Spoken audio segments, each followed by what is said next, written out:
Good afternoon, everybody, and welcome to Lambeau Field in Green Bay, Wisconsin. This is Charlie Jones and Todd Christensen. An absolutely gorgeous Sunday afternoon. The Pittsburgh Steelers and the Green Bay Packers. And just how gorgeous is it, Todd? Well, 64 degrees. A little wind and sunny and clear. Hey, thank you. I can read. I feel very literate now. Thank you so much. Didn't want you to miss the opening. Pittsburgh won the toss. They'll receive. Dwight Stone is the return man. It's number 26. Rod Woodson is taking his place. Woodson told us a couple of weeks ago that he wanted to do this, and he wanted to return kickoffs and punts. And he returns this one to the 26-yard line. A return of 12 yards on the play. Gotta like a guy like that, all-pro cornerback. As we see O'Donnell come out on the field, an all-pro cornerback, $1 million a year, he still wants to run back kicks. Offensively, Neil O'Donnell with Barry Foster, Merrill Hodge, Jeff Graham, Dwight Stone will be in there now as a wide receiver. The tight end is Adrian Cooper. And that offensive line of Jackson, Love, Dawson, Hasselrick, and Strelzik is starting for Ilkin. Touch can play at right tackle if they need it. Steelers from the 26. And as expected, they will open on the ground. And this is Barry Foster. He will pick up 5 yards to the 31. It'll be second down and 5. Defensively, the front seven for the Packers with Brock, Yurkovich, Brown, Pomp, Noble, Holland, and Bennett. And then in the secondary, Billups, Clark, Butler, and Cecil. We should add to that, of course, in the nickel package, you're going to see number 27, Terrell Buckley, the exciting one, the one who ran back the kick last week. And Mike Holmgren told us he needs to know just a little bit more about the defense, and he anticipates within a week he'll probably be starting.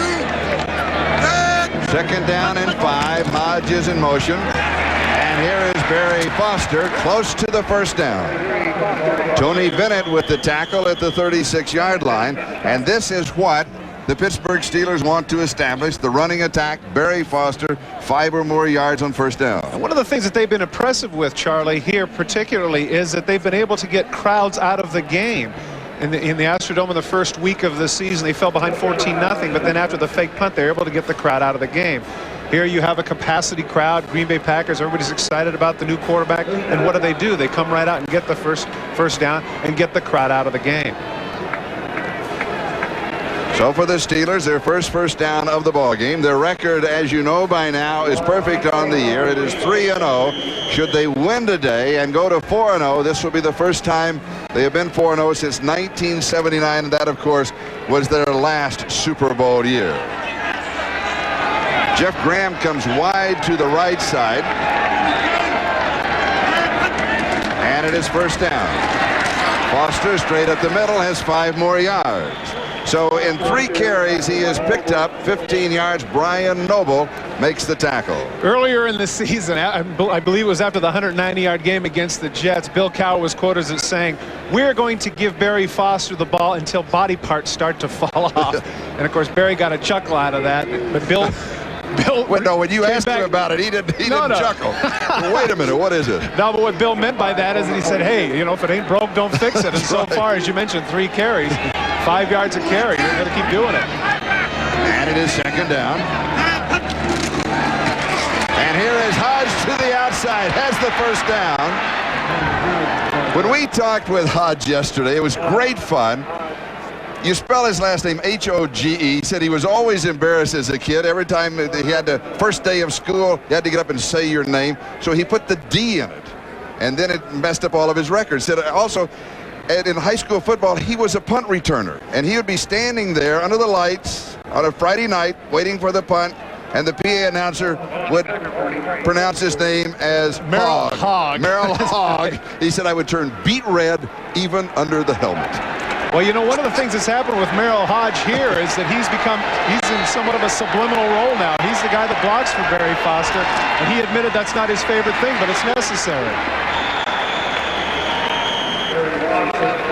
Mark the ball now at the 39-yard line of Green Bay, a gain of 4. It'll be second down and 6. Johnny Holland with the tackle for the Packers. The other story that he told us about, which was very interesting, there in Pocatello, Idaho, when you make the quilts, you know, the families that contribute there, they all put something in that's representative of their family. And here he has been fighting that pronunciation forever. And what does his family put in as their, like, family crest? A bunch of pigs. He said, "Oh, Dad, why'd you have to do that to me?" Dad's probably listening today, wondering the same way. Here's the pass to Stone. Dwight to the 20-yard line. Gain of 19, first down.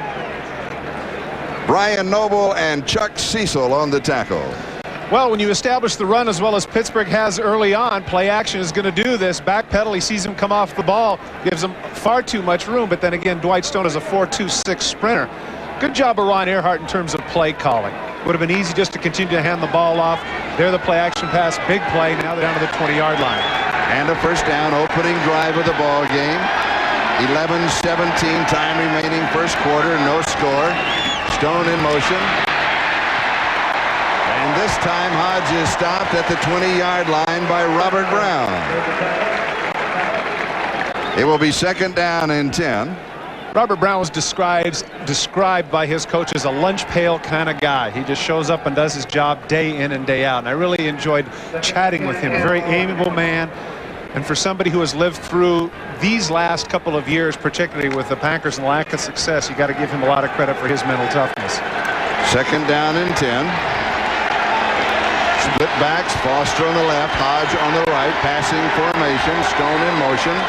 They give instead to Foster behind the blocking at Hodge, just a couple of yards to the 18-yard line.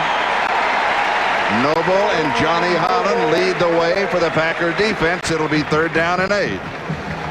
Last week, Johnny Holland had the best game of his career. 14 tackles, 2 interceptions, and a forced fumble. The idea is the defensive linemen here actually do a very good job of keeping the people off of Johnny Holland. That's the idea. Johnny Holland, the last 4 years, has been 100-plus tackles a year. And that's exactly what the defensive linemen, Yurkovich, Brown, et al. Have done. They've kept linemen away from Holland, enabling him, as you see right there, to lead the team in tackles. We ask him, how does he lead the team in tackles? He says, well, you just kind of hang around, float to the ball, and dive on the pile. Yeah, right. O'Donnell throws. It is incomplete. Close contact, no flag. It will be fourth down. Pretty good coverage there by Vinnie Clark. Good protection for O'Donnell. He just overthrew it. Top of your screen, you're going to get a chance to see it cutting in on the slant route. He's with him step for step. Threw it too far. Even if he throws it in the right spot, Vinnie Clark is there. A little too late to cry for the interference there by Ernie Mills. From the 25-yard line, an attempt of 35 yards by Gary Anderson.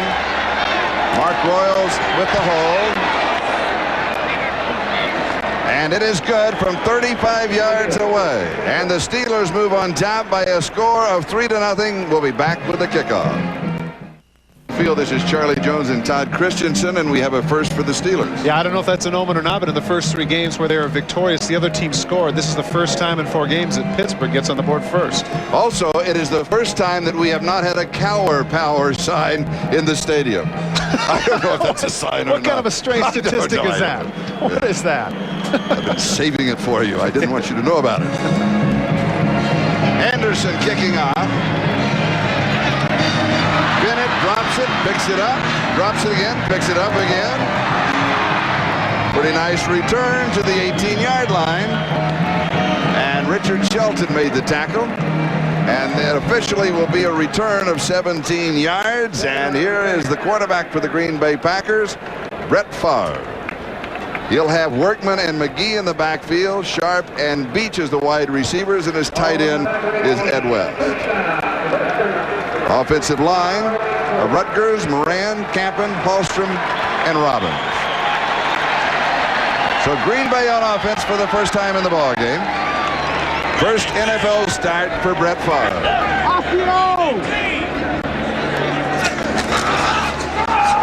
They open up with a reverse. Outstanding defensive play by Greg Lloyd. A loss of 11. Greg Lloyd absolutely wasn't fooled. The tendency when they go to the other direction, take a look here at the top of the screen right here. He's going to come up and he's going to be in containment instead of coming this direction.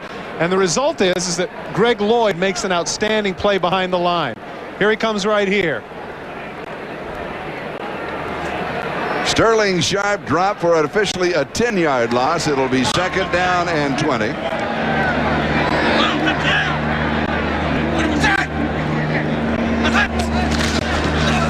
Play action fake to Workman. The pass over the middle is dropped by the tight end, Ed West.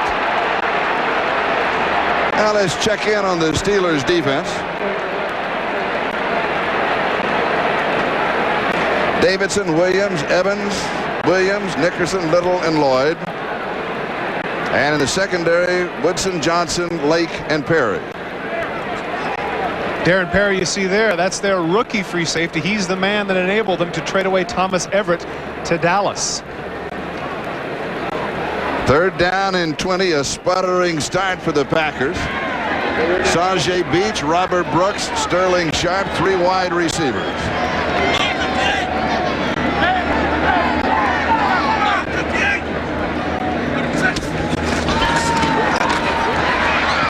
Favre drops it off underneath the coverage and is dropped by Workman. So twice in the opening set, passes dropped by the Packer receivers. It will be fourth down and 20. Well, more than anything, Charlie, I hate to see a number 46 drop a ball, but that's what happened here. First it was 86, Ed West, right in his hands. And, of course, in fairness to him, that ball was tipped by Donald Evans, but certainly very catchable.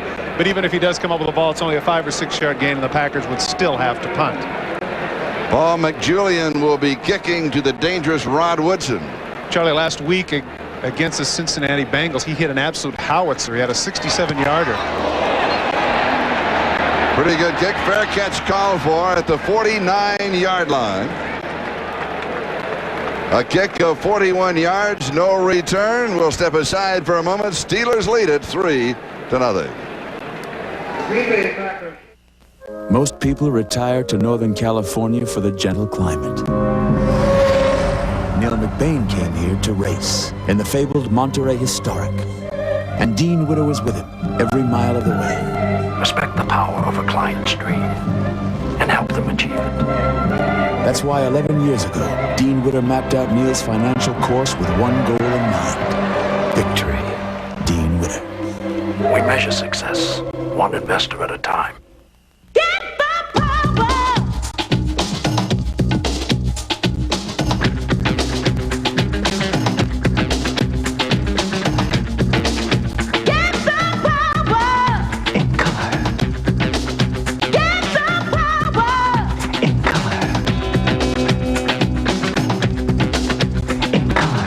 Affordable Canon CJ10. The power of color is yours.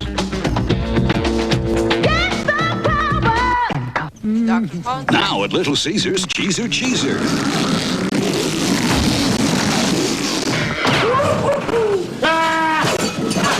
Two pizzas with extra cheese, up to 3 toppings, and free crazy bread for $8.98. Teaser, teaser. Quality motor oil can go a long way toward protecting against engine wear. But by adding STP oil treatment, it can go even further, because STP increases even the best oil's viscosity by up to 50%. It's that simple. The great pizzas for one low price. By the Canon CJ10 full color copier printer scanner. Now the power of color is yours. And by Dean Witter. There are many ways to measure success. Dean Witter measures success one investor at a time. 8 minutes and 28 seconds. That is the time remaining in the first quarter. The Pittsburgh Steelers leading the Green Bay Packers by a score of 3-0. Gary Anderson's 35-yard field goal at the 9:40 mark. The Steelers now with the ball for the second time, starting at the 49-yard line of the Packers, and over the top is Barry Foster.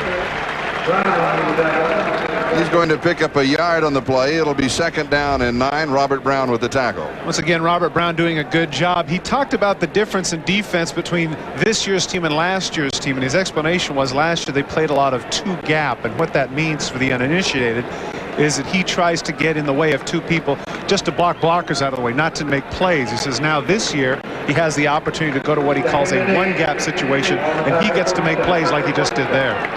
And you're looking at Mike Holmgren, the head coach of the Green Bay Packers. Second down. Little play action fake. Incomplete at the 35-yard line. Adrian Cooper, the tight end, the intended receiver, and Leroy Butler, the strong safety, was wrestling him for the ball. Good defensive play. It was a good defensive play, but one of the things that Cooper does here is that sometimes you can cradle the ball. I know this by experience. Here's what happens. When you reach out for your hands like this, all you have to do is hit the elbow. And as soon as he hits the elbow, then you can't hold on to the ball. If he cradles that, take a look here from another angle. If he cradles the ball right here instead of into his hands, then the ball does not pop loose. And at 260 pounds, that means he has to go through his back. But give Butler credit, he knocked it away. But aren't you taught to catch with your hands? You're taught in certain situations, not in the middle of the field. This pass into the middle of the field. Incomplete to Dwight Stone and almost picked off on the rebound. It'll be fourth down.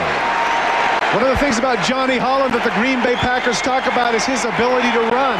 Watch number 50 in the middle of the field. Normally inside backers come out on passing downs. But watch his anticipation here on what's called a swirl route. Look at number 50 right there in the direction of O'Donnell. O'Donnell didn't look him off. Good play by Holland. And here is Terrell Buckley. Now, interesting note on the front. He wears gloves to play, but to catch the punts, he takes the gloves off because he says he likes the feel of leather. What a punt. Oh, my goodness. It'll be down at the 4-yard line, maybe the 5-yard line. As Mark Royals dropped it at the 1 on the point, it kicked back 43 yards. And high fives for Mark Royals. Steelers lead it 3-0. This goes under the heading of numbskull plays. After the precipitous bounce for the Pittsburgh Steelers, watch Tim Houck here. He's going to pick up this ball that's coming his direction, and there are going to be a million Steelers coming down here. Only bad things could happen here. He should have just let the ball go. Now watch what happens as he picks up the ball. Watch all these Steelers. He's lucky he didn't fumble that one. Kind of dangerous just so you can get your name in the statistics the next day, huh? The ball is marked at the 6-yard line, and it is first down. And here is Workman. Big hole up the middle. He slips as he makes his cut. He goes down just shy of the 15. It'll be second down and short. Ken Rutgers with a key block along with Rich Moran, and they open up that hole on the left side. Well, this is too bad because he does a great job of vision. The play's designed to go to the right, and he cuts right back. Cuts to the middle. Now watch. He cuts off of the inside foot, and inevitably when you do that, you're going to slip. And he'd been able to get up. He could have got another 5, but good job on the left side of the offensive line closing people down.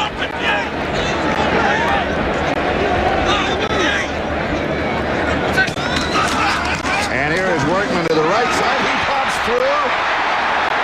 28-yard line. Gain of 13. First down. Darren Perry with the tackle.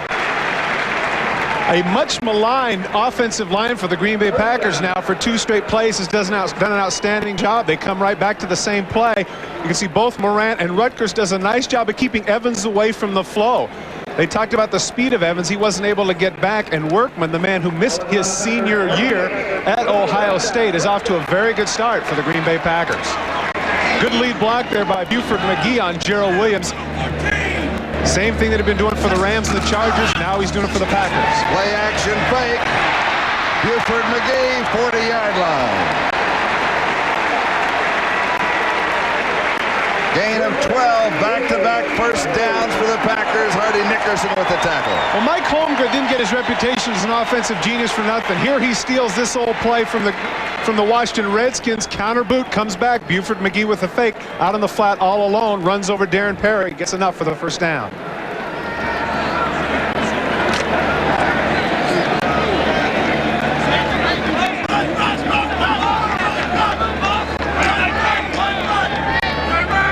Double tight end, double wide receivers, one back on the set.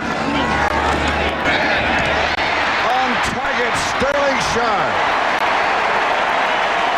43-yard line of the Steelers, 17 yards, 3 first downs in a row.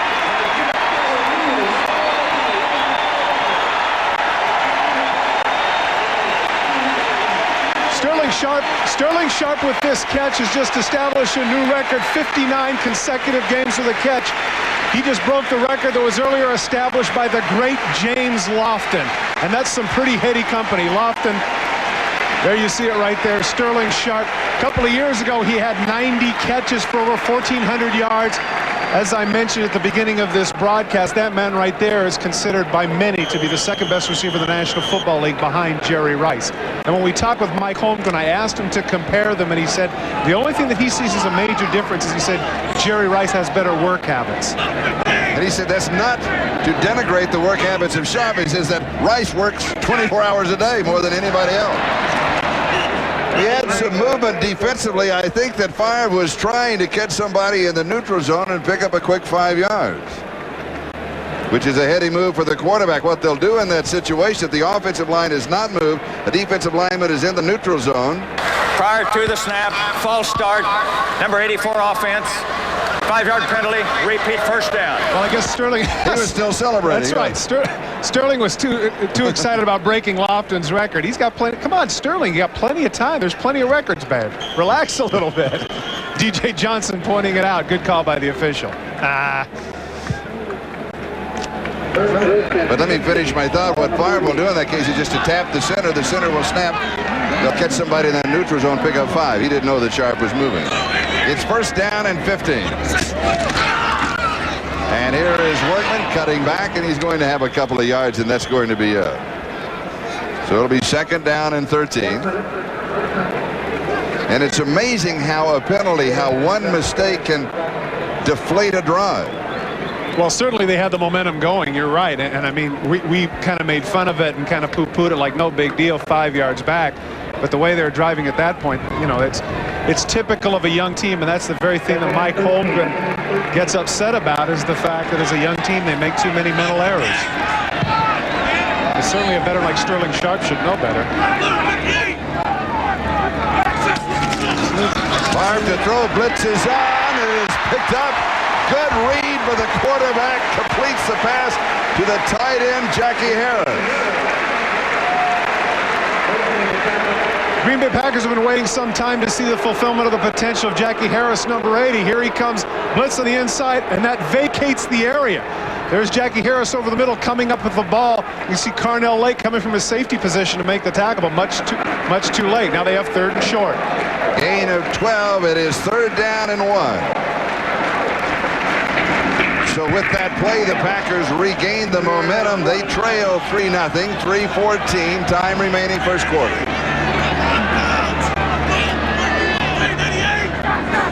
Sharp in motion. And the first back through is McGee. He needs only a yard. Let's see where they spot it. It'll be close. May not have made it. From what I can tell from here, it looks like he's short. That'll be an interesting decision by Holmgren. I would guess that the second time around, if he decides that he's going to go for it there at the 34, that they're going to go to the tailback. He tried a little surprise there and going to McGee at the fullback position where nobody anticipated it, but he ran right into a stone wall and he didn't gain anything. Marked again at the 34-yard line. It is fourth down and 1. He's asking for a measurement because that would give him a little bit more time to chat with his quarterback and decide what it is he wants to do. That's a heads up on the part of Mike Holmgren to do that, because now he can talk with his people upstairs and make a decision as to what he wants to do on fourth down. And the rationale is the exact distance that he needs to go for the first down, which is a legitimate coaching request. Clock is stopped, 2:28 time remaining, first quarter. And again, the Packers lead at 3-0 on Gary Anderson's 35-yard field goal. Now Holmgren is looking over his plays, and you can see Favre now is going to come over and get exactly what it is that Mike Holmgren wants. Here he comes now. He's wandering over to Holmgren. You can see when you picture now number 4, they're both looking over the plays. That's the play he wants. Okay. And he has Harry Sidney in the offensive set. Mike Holmgren was telling us that last week in a similar situation on the 20-yard line, in a crucial situation, Favre called completely the wrong formation, and they were forced to kick a field goal. He didn't want to take any chances there. Sidney came out, Workman back in.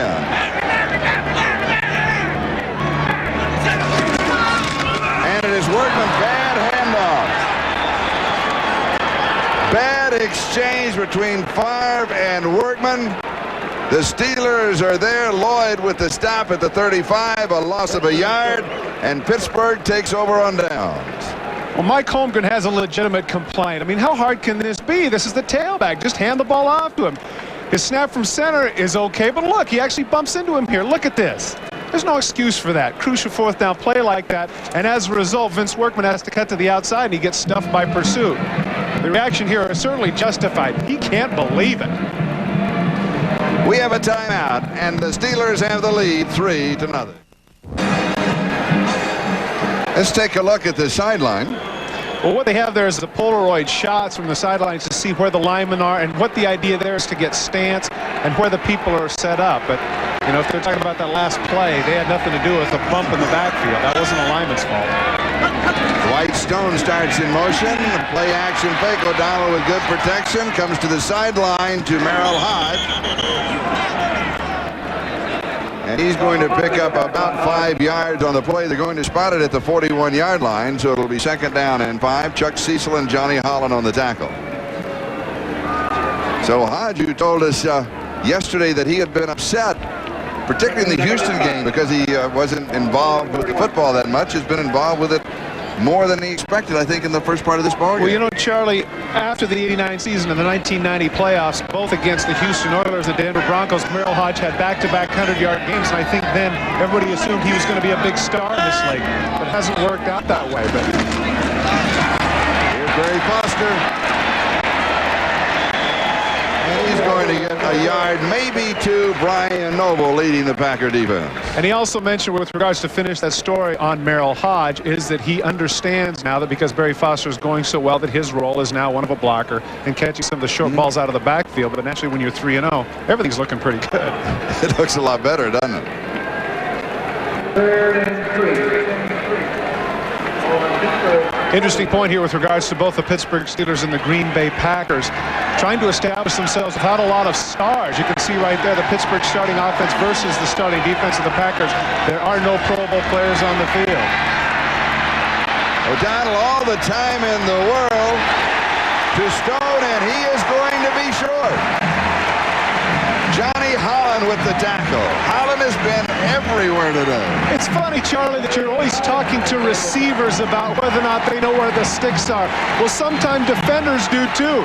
Johnny Holland watching Dwight Stone to the backfield. Now watch the speed of number 50. He sees Stone come out, and right there, all Dwight has to do is fall forward for the first down over the line, but he can't get it. Holland pulls him down. Excellent play by number 50.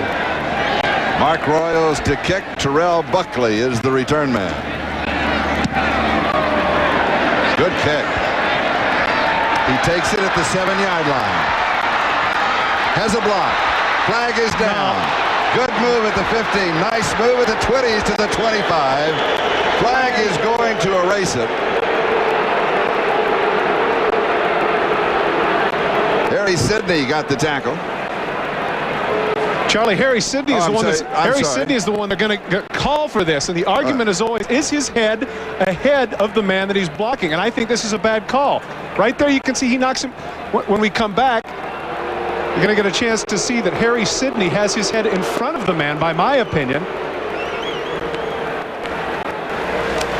Watch as he come now. Watch number 82. Is his head in front? Is that a clip? No, it isn't. No, That's not a clip. No. That's a good block. Half the distance, the penalty. First down. That's the end of the first quarter. You think their mistake was bad? I put him in the wrong uniform. First quarter comes to a close. Pittsburgh leads it 3-0. And Bill Walsh was wearing an NBC microphone during yesterday's game with San Jose State. We'll have that as part of the pregame show next Saturday here on NBC. Green Bay trailing 3-0 from the 7-yard line. And here's Sidney to the 10. A gain of 3 at 2nd down and 7. And speaking of Harry Sidney, number 42, let's go back to the penalties. The argument here is you're going to see at the top right here, is his head in front, and does he hit him here? And my argument, of course, is that if he lands on his back, he didn't get hit in the back. Look at the head. That's definitely in front right there. That's in front. And as a result, instead of being on the 30-yard line, watching this dazzling return by Buckley, they go all the way back to the 6-yard line. Bad call. 2nd down.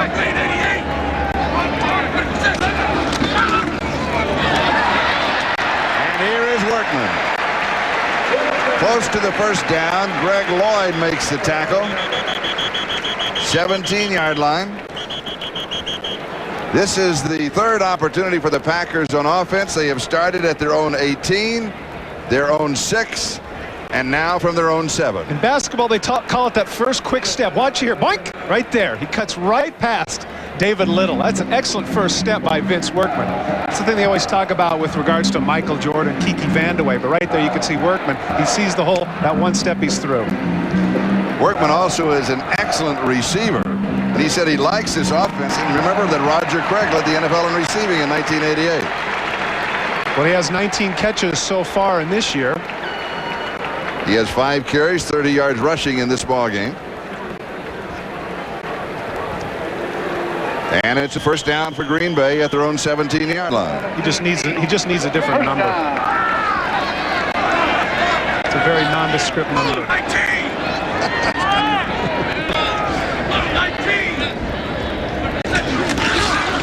Here's Workman again, hit right at the line of scrimmage. Gerald Williams, the nose tackle, is waiting for him. He'll pick up a yard to the 18. It'll be second down and 9. Gerald Williams, the only one on the defensive line who's about 270 plus. He fights off both Moran and Rutgers to make the play. One of the reasons why their run defense has been so good. Gerald Williams, 290-pounder from Auburn. Also, according to the defensive line coach Steve Furness, a pretty good pass rusher for a nose guard. It's hard to tell if Favre has a beard today. He had one yesterday. He said the lineman like a rugged look. He said I may shave it for tomorrow, though. Ever since Gaylord Perry, everybody does that. Here's the screen. Workman cannot get around the corner. Now Charlie, that was an outstanding play by Darren Perry. Favre did a good job of acting, and they had the screen set up very well. Watch number 39 as he comes into your picture. There's 2 blockers in front. He's able to weave his way through. Here it comes to the right of your screen, set up very well. Now watch the phalanx of blockers in front of Workman. Now watch number 39 cut through. Bad choice there by Campen. Campen should have gone after Perry, but give him credit. He comes up, stops him short, and now the Packers are faced with 3rd and 4. And when we talked with Perry yesterday, he played his collegiate ball at Penn State. He said he was one of the captains. Teammates would ask him to go talk to Joe Paterno about that. He said, I'd be all set. I'd go and I'd sit down. I'd look at those thick glasses. I wouldn't say a word. I'd get up and leave. He was intimidated just like everybody else. 3rd down. Workman has the reception.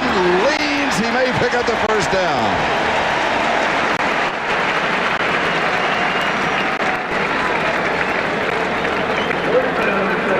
Carnell Lake with the tackle. Greg Lloyd was also there. It's a first down. This is just a little delay route that Workman runs coming out of the backfield. And what was cute here is you'll see that he starts to make some moves, and all of a sudden it's almost as if it clicked in his head. He said, oh my gosh, I gotta get the first down. Watch right here. He's gonna make a couple of moves. Watch, here goes the spin move. Now he goes, oh my gosh, I gotta get the first. Look at him lean. Heads up play by number 46. The ball just shy of the 28-yard line. Green Bay in their own territory. Steelers lead it by a score of 3-0. Just over 11 and a half minutes. Time remaining. We're in the second quarter. Favre fires right side. It is incomplete to Sharp. It will be second down and 10. The ball at the 28-yard line. That's a play that San Francisco used frequently with Jerry Rice. He comes across in motion, hesitates, and tries to get the cornerback caught up in the secondary and then takes off. But Rod Woodson wouldn't have any of it.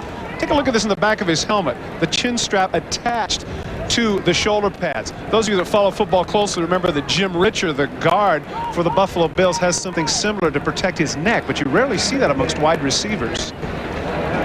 You see that on race car drivers. That's a good point. For the G's of going around the corner.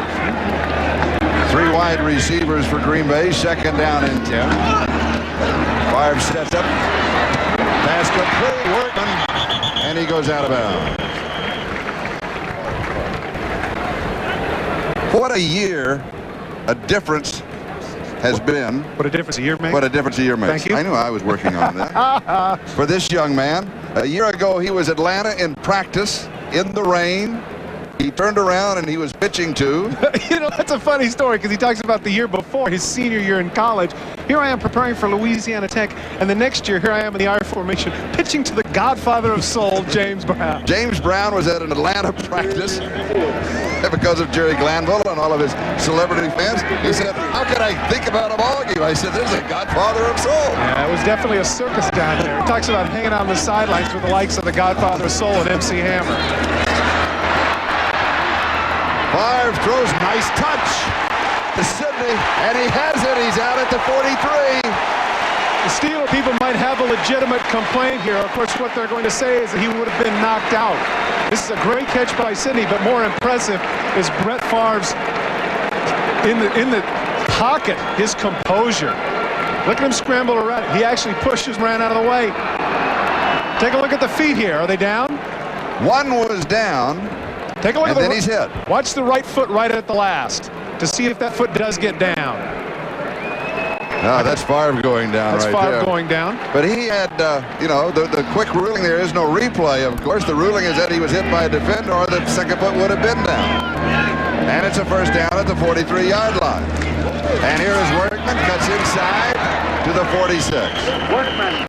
He's got 3 yards. It'll be 2nd and 7. Nickerson and Williams on the tackle. What you have to watch here is the right foot. Take a look at the right foot on the left of your screen, right here at the bottom. But bam, there's contact. Where's the right foot? Does it? It sure does. It drags on the grass. Good call by the official. Yeah, but still there was contact. He could have still been out. But he's able to get that right foot in right there at the bottom. And you're right, there was contact. So good call by the officials. 2nd and 7. The ball just shy of the 46-yard line. Green Bay started this drive at their own 7-yard line. This is the 9th play of the drive. 9:45 time remaining first half. Packers trail 3-0. Kendrick Taylor, 26-yard line. Woodson with the tackle.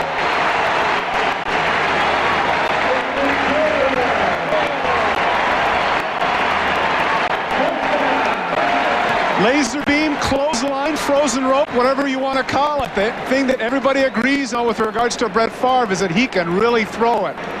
What a shot he put right there to Kendrick Taylor. And of course, you remember that Kendrick Taylor was the big hero last week in the game against the Cincinnati Bengals. And when we asked him about catching that touchdown pass with 19 seconds to go, he said it was as if the volume had been turned down. He didn't hear a thing. Everything was in slow motion. And when we asked him, how many times did you watch it on tape? Remember what he said? 25 or 30. Fumble. Scramble for the ball.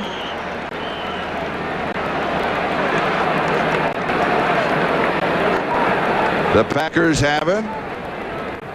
Gerald Williams and Greg Lloyd for the defense. That's heads up by Vince Workman, though, to come back and get it. Part of the problem of the Pittsburgh Steelers up to this point defensively is probably their only issue is that they have not been able to sack the quarterback. From the backside, both outside backers, Lloyd and Williams, get in there, and Workman, as you can see right from the right of your screen, was absolutely no match at all for Gerald Williams. Lloyd gets to him first, strips the ball, and Workman, the one who couldn't block Gerald Williams, is able to come up with it. And that is only the 3rd sack of the season for the Steelers. 2nd and 19, back at the 35-yard line. And here is Workman to the 30. Workman to the 30. Gerald Williams with the tackle.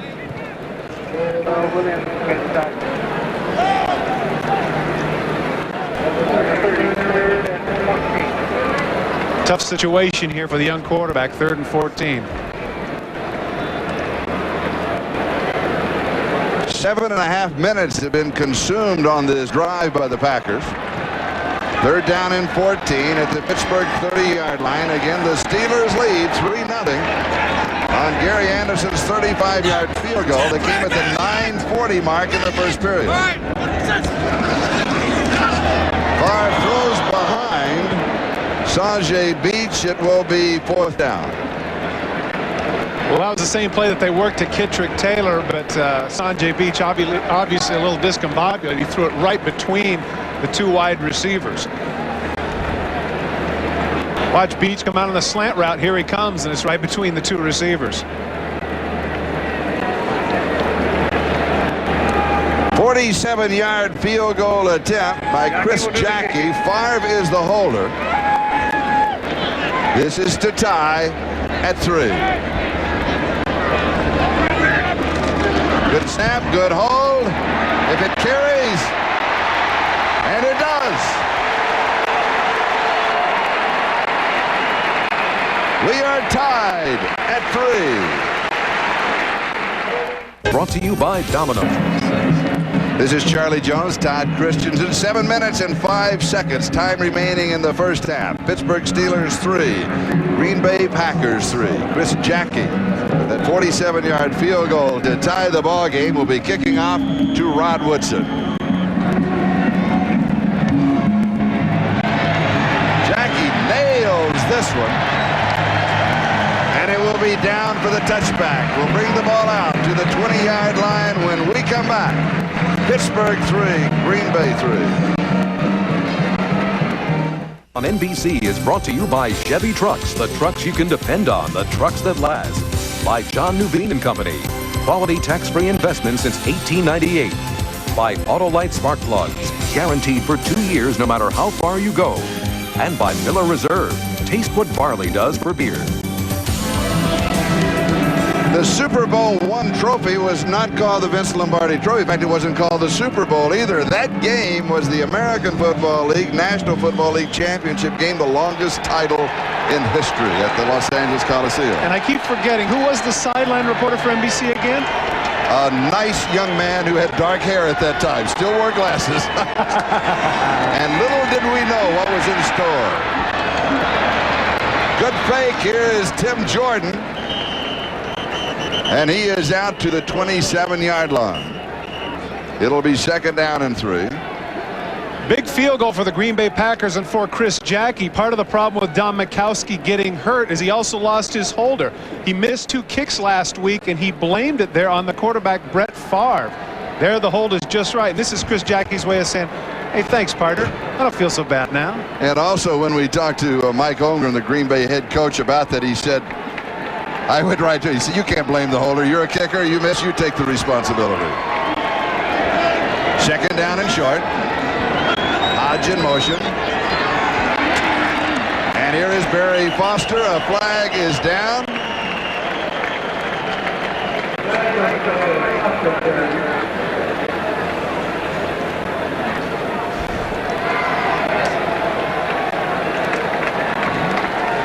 And it is motion call against the Steelers. Let's go to New York for an update, and Bob Costas. Bob? Charlie, we look in at action from the Kingdome. Considering the game is in the Great Northwest, Kelly Stoffer's target is aptly named Lewis Clark. He blazes a 26-yard trail to the end zone. Seattle 10, Miami 3 in the 2nd quarter. Back to Green Bay. Charlie and Todd. Seattle's always tough in the Kingdome. You know, I always enjoy it when Bob does those traveling parallels. You know, I mean, that's very good. Is there anyone? I'd like Bob to research for us if there's anybody on the Seahawks by the name of Sacagawea. Barry Foster to the 40. Inside the 30, still on his feet, struggling to the 10. Terrell Buckley saves the touchdown at the 8-yard line. 69 yards. And John Jackson with the block that sprung him open. Charlie, it appeared when the game started that it was going to be the Barry Foster show, and now for about a quarter we hadn't heard from him. Nice block there, and he cuts to the outside, and he shows some very real speed. Watch at the top of your screen, though, the job done by Dwight Stone. This is how strong he is. He goes right through Clark's tackle. Stone does a good job of knocking Buckley off, and that saved Foster an extra 10 to 15 yards right there. Foster, 8 carries, 96 yards in the ballgame. That is the longest run of his career. 69 yards is Leroy Thompson. There's nothing there. It'll be 2nd down and goal to go.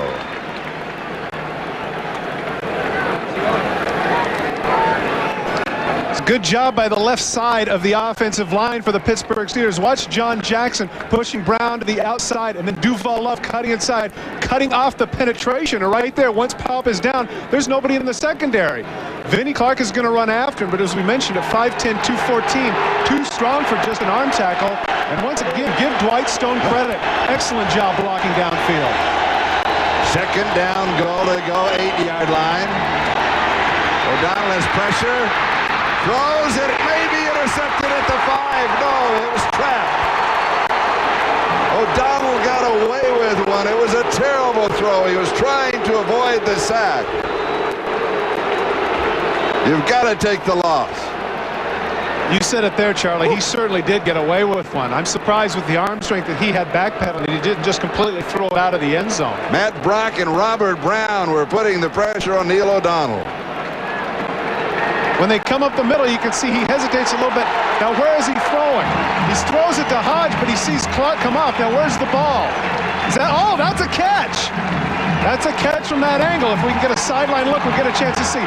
Where is the ball and where are the hands?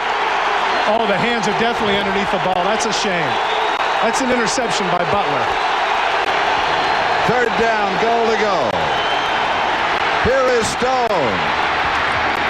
Spinning inside the 5 to the 3-yard line. Buckley got him. It'll be fourth down. We'll go back and take another look at that almost interception. The issue here is, are the hands underneath the ball? Take a look here and see whether or not Butler's hands are underneath the ball.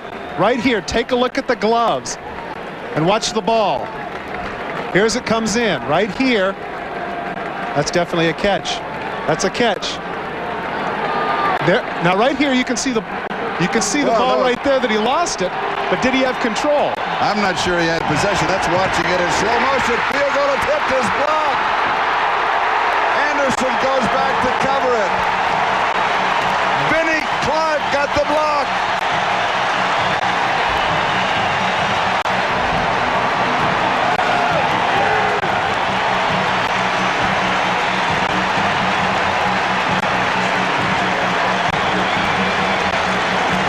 And Anderson is down. Watch coming from the left of your screen, the sprinter from the outside. That's Vinnie Clark. Normally, that's not the man that can make the block, and now you're going to see, watch Gary Anderson try to pick this ball up, and he gets absolutely crushed by Tony Bennett. Big play by the Steeler defense, tied at 3 when we come back. He's on the far sideline. It looks as if he's okay. Green Bay from their own 24. Pump fake going deep. He is there. It is sharp. To the 20. To the 10. Touchdown Packers.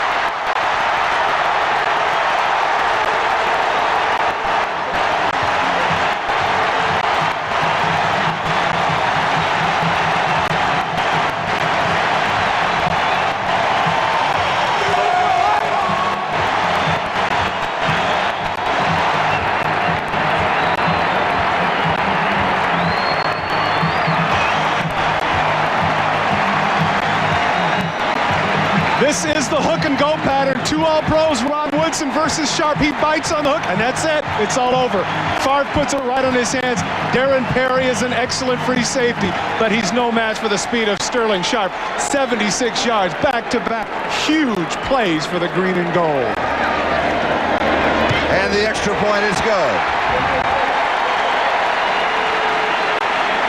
Take a look at Brett Favre. He doesn't want to overthrow it. He knows he's got the touchdown. Look at him running after it. This is the enthusiasm of the 23-year-old quarterbacks.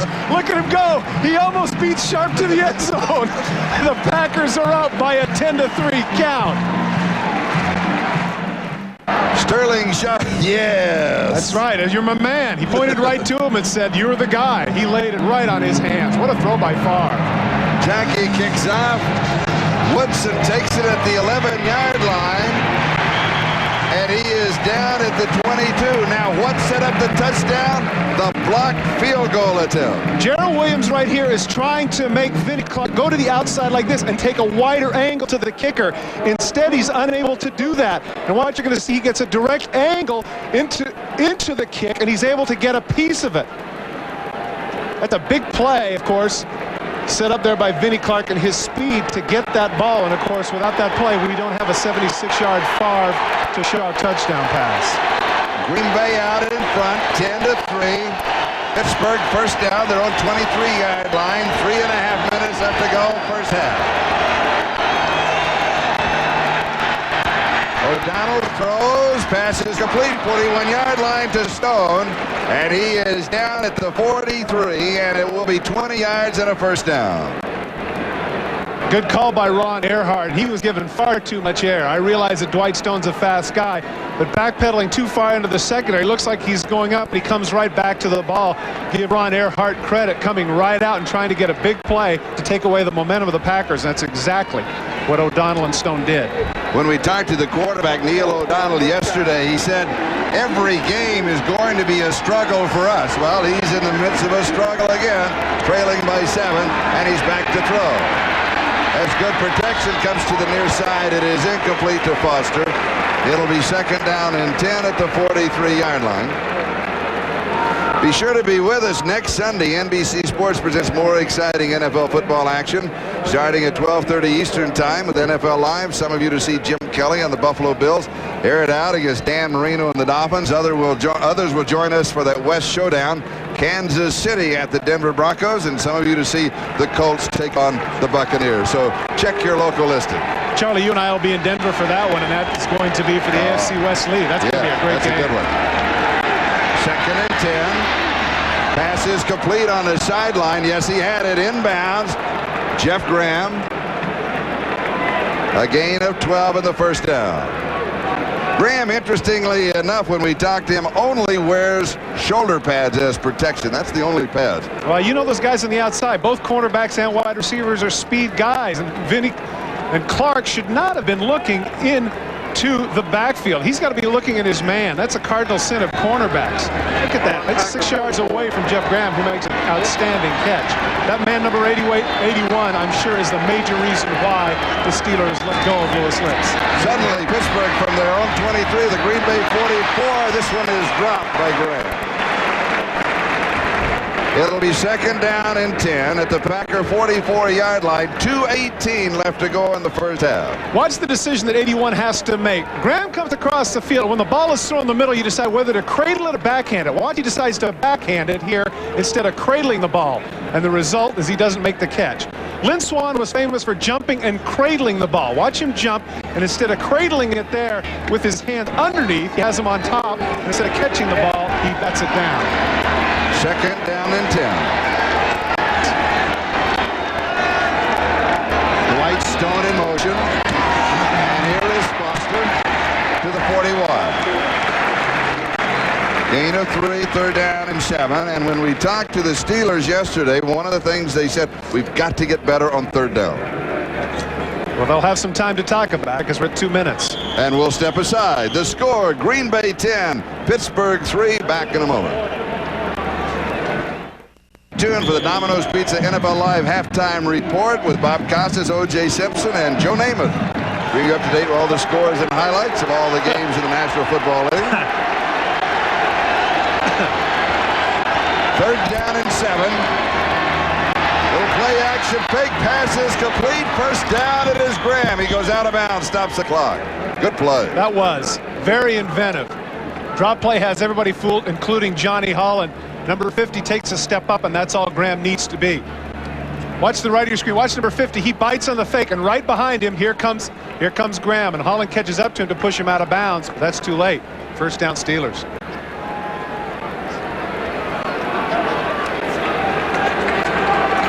The ball just outside the 27-yard line. First down. 1:55 left to go in the first half. O'Donnell deep over the middle and sails on him. Stone cannot hold on. He was open, but he got it high and it sailed on him. It'll be second down. Dwight Stone finds the seam in the zone right down here. 2 deep coverage. He's going to find him right in the seam. Problem right here is he's just a little bit high. Very catchable ball, but again, caught in the middle of the zone. Just a little bit over the right ear, and Dwight couldn't quite come up with it. That would have been a big catch for the Steelers, and actually a pretty good throw by O'Donnell. 2nd down and 10, and looking ahead for the Steelers, the report on Gary Anderson, their outstanding field goal kicker. He's okay. He just had the wind knocked out of him. Thank goodness, because he really took a shot. Stone is in motion. Here's the screen, and it's dropped. Hodge drops the screen pass. Wouldn't have mattered. Danny Noonan was the one that read that. Danny Noonan, number 97, a recent acquisition off of the waivers of the Dallas Cowboys.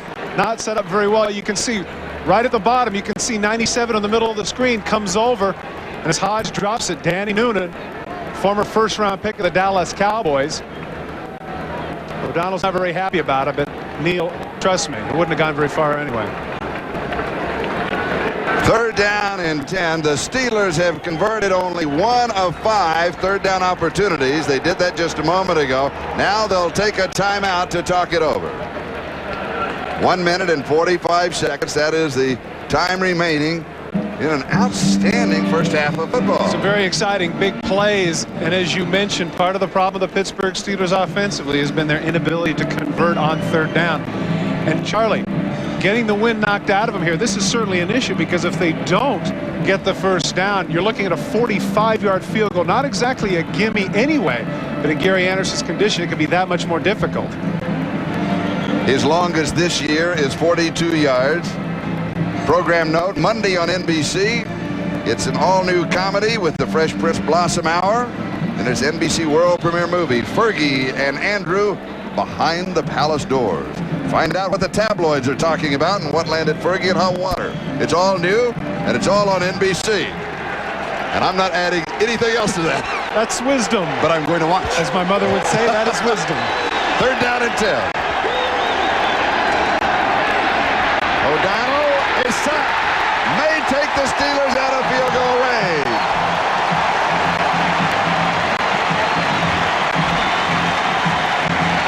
Did you see on the sidelines, that's a heads-up play there by Mike Holmgren calling timeout. Because depending upon what Pittsburgh can do with the punt here, they would still have some time remaining on the clock. And the way Favre is throwing, you see Matt Brock come inside. And this is no mean feat to pull down a man 6'3", 230 pounds with a one arm. That's a good-sized arm, too, isn't it? Yes, it is. Matt Brock, 6'5½", 290-pounder. And I got to mention here, an alumni of the University of Oregon. Hello, Eugene, my old hometown. So Mark Royals is in to punt. The Packers now are going to drop back Kittrick Taylor and Robert Brooks. Well, of course, they're concerned, you know, special teams coaches, Nolan Cromwell, the special teams coach of the Green Bay Packers, they see one fake punt and it drives them crazy for the rest of the year. The Pittsburgh Steelers had a fake punt against the Houston Oilers. They're in their safe situation. They're not concerned about the return at all. That's why Terrell Buckley is not on the field right now.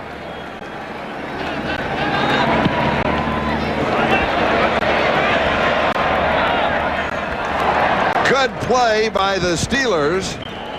And that is Ernie Mills, who went up at the 1-yard line, batted the ball back, kept the ball in the field of play, and it will be down. They're going to mark it at the 5-yard line. Now, if Brooks steps back a little bit and looks like he might catch it, Mills is heads up. He's not buying that fair catch fake at all. That's an outstanding play by Ernie Mills to keep that in the field of play, and the best laid plans of mice and men, et cetera, et cetera.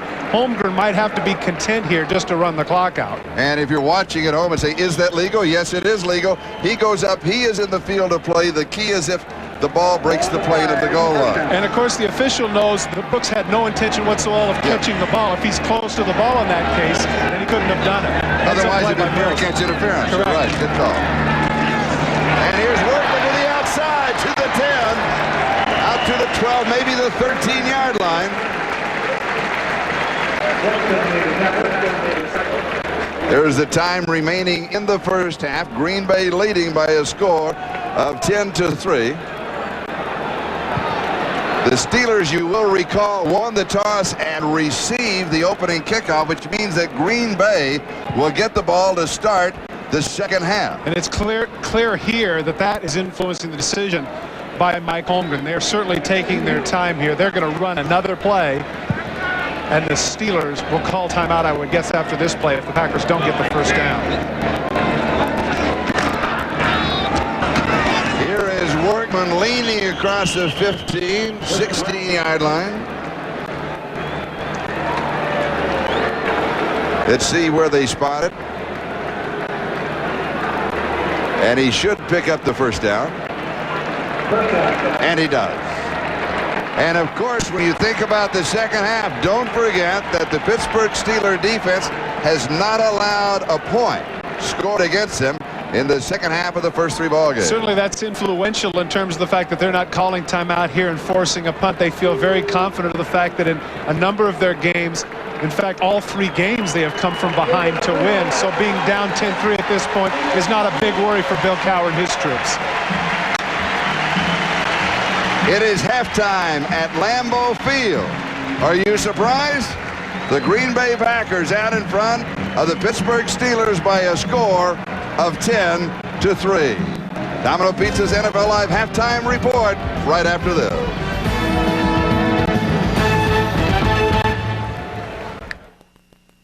This is Gary Anderson will be kicking off. Robert Brooks and Edgar Bennett are the return men for Green Bay.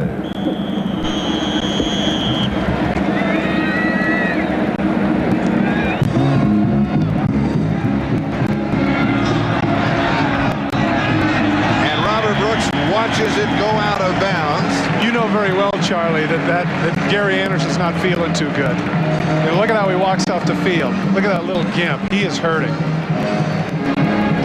And here are the Coors Light halftime statistics. The thing that stands out here, of course, is the 2 ways to skin a cat. Barry Foster neared 100 yards with the rushing thanks to that one big 69-yard gain. And, of course, the 161 yards passing by the Pack. Definitely augmented by that 76-yard Favre to Sharp strike, which is the only touchdown we have thus far in the game. And if you happen to see the Green Bay game last week, you will recall near the end of the ball, he was Robert Brooks on the kickoff that caught it, stepped out at the 8-yard line. This time he stays away. The ball goes out of bounds. Green Bay will start from their own 35. And here's Buford McGee to the left side. And there's not a lot there. A lot of noise, though. You can hear down on the field. Carnell Lake. Good stick there on Buford McGee.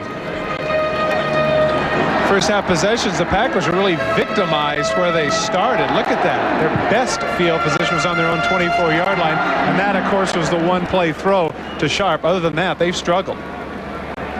Again, the score is Green Bay 10, Pittsburgh 3. Average drive start, Pittsburgh their own 31, Green Bay 12. This time they start from the 35. I was about to say, Charlie, give credit to the Green Bay defense there. In the game of field position, certainly they were losing, but on the scoreboard they're up, and that's a credit to the green and gold defense. On the draw to McKee. Line of scrimmage, that's all that there is. It'll be 3rd down and 9. So Favre will be throwing. Carnell Lake leading the Steeler defense. That's back-to-back tackles for Carnell Lake, former outside backer. The UCLA Bruins converted to strong safety. He had somewhat of a long holdout prior to the season. In fact, I mean, his first game back, how'd you like to? Almost your first game back as the Houston Oilers, but he's played very well here early in the season, and the defensive coaches for the Pittsburgh Steelers feel like this could be the next Pro Bowl safety. The Packers going with 3 wide receivers, 3rd down and 9. Vince Workman is the remaining back, and he is also an excellent receiver.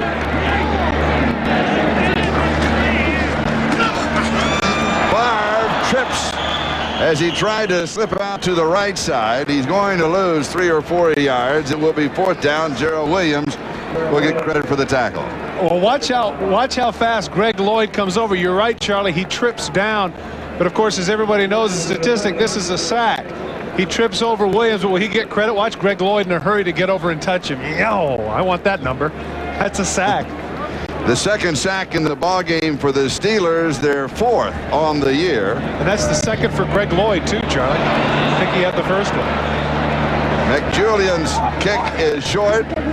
Woodson steps away. And the Steelers will take over at about their own 32-yard line. Only 38 yards on the kick by Paul McJulian. of the Green Bay Packers. And you can hear a little rumble through the crowd. I think the one thing the Packers didn't want to do there was go 3 and punt. Have the momentum from the big touchdown, had good things going in the first half, come right out and establish something. And, of course, they start at their own 35-yard line. Finally, great field position, and they don't do anything with it. Is it hard to pick up momentum at the beginning of the second half? Again, you got to look at the situation. You're fresh. You got things going. You're on your 35-yard line. You got the crowd behind you. You should have done more than 3 and punt. Steelers from their own 32, pass complete to Graham. And he is out to the 38-yard line. He'll have 6. It'll be 2nd down and 4. Jeff Graham with 16 balls caught coming into this game. He led the AFC in receiving yardage with over 300. Simple crossing route, cutting across the field, safe pass. Little confidence builder for O'Donnell to start. Come up 2nd and short. That is the 3rd reception of this ball game for Graham for 33 yards total. It's 2nd down. Hodge slips. Leans across the 40. It'll be 3rd down and a yard. Merrill was also talking that he was a newlywed, and he said, how long did he say he knew his wife before they were married? 7 months all total. They've been married 3 months. Yeah. Yes, Tony, the lovely Tony. Yeah, love at first sight. Yes, Tony does not like his first name, Merrill. Does not like his middle name, Dwayne. Yeah. Sorry, Tony. Interestingly enough, he was set up by former Brigham Young Cougar, now Washington Redskin, Jason Buck. He's the one that set the two of them up. Foster is stopped cold at the 40. No gain, 4th down.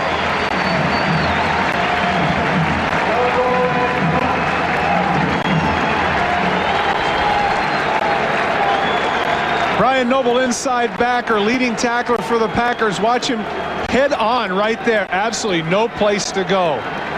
Also give credit to Brown and Pout being there. Very predictable on the part of the Steelers, but the inside, Brian Noble, a holdout. But for the 7 seasons you see there, leading tackle for the Pack. Royals goes to the sideline, kicks away from Terrell Buckley. That's the reason for the boos. We've got a timeout. The Packers have the lead and the football when we come back. Take my son. On NBC is brought to you by Mitsubishi, bringing you a full line of award-winning automobiles. Mitsubishi, the word is getting around. By Goodyear, #1 in tires. By ITT Corporation, building people's dreams. And by Coors Light, the silver bullet is the right beer now. This is Charlie Jones and Todd Christensen. We're at Lambeau Field, Green Bay, on a gorgeous Sunday afternoon. The Packers out in front of the Steelers by a score of 10-3 with 10:53 time remaining, 3rd quarter. Green Bay from their own 33-yard line.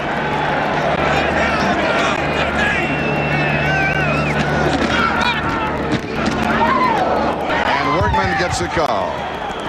He'll have a yard to the 34. It'll be 2nd down and 9. Aaron Jones with the big collision here. Take a look at the hit. And this is full speed, not slow motion. Oh, gosh. Oh. Wow. Aaron Jones, former first-round pick back in 1988. 3 first-round picks under the Cowher regime now have gone by the wayside. Lewis Lips, Tom Ricketts, and Huey Richardson are no longer a part of the organization. As we talked to Aaron yesterday, he said that really woke him up. And last week and this week, he's really picked up his play considerably. He said, I used to be a rebel, not anymore. And we have some jumping, movement, flags, pointing, and an official's timeout. Looked like Gerald Williams jumped off.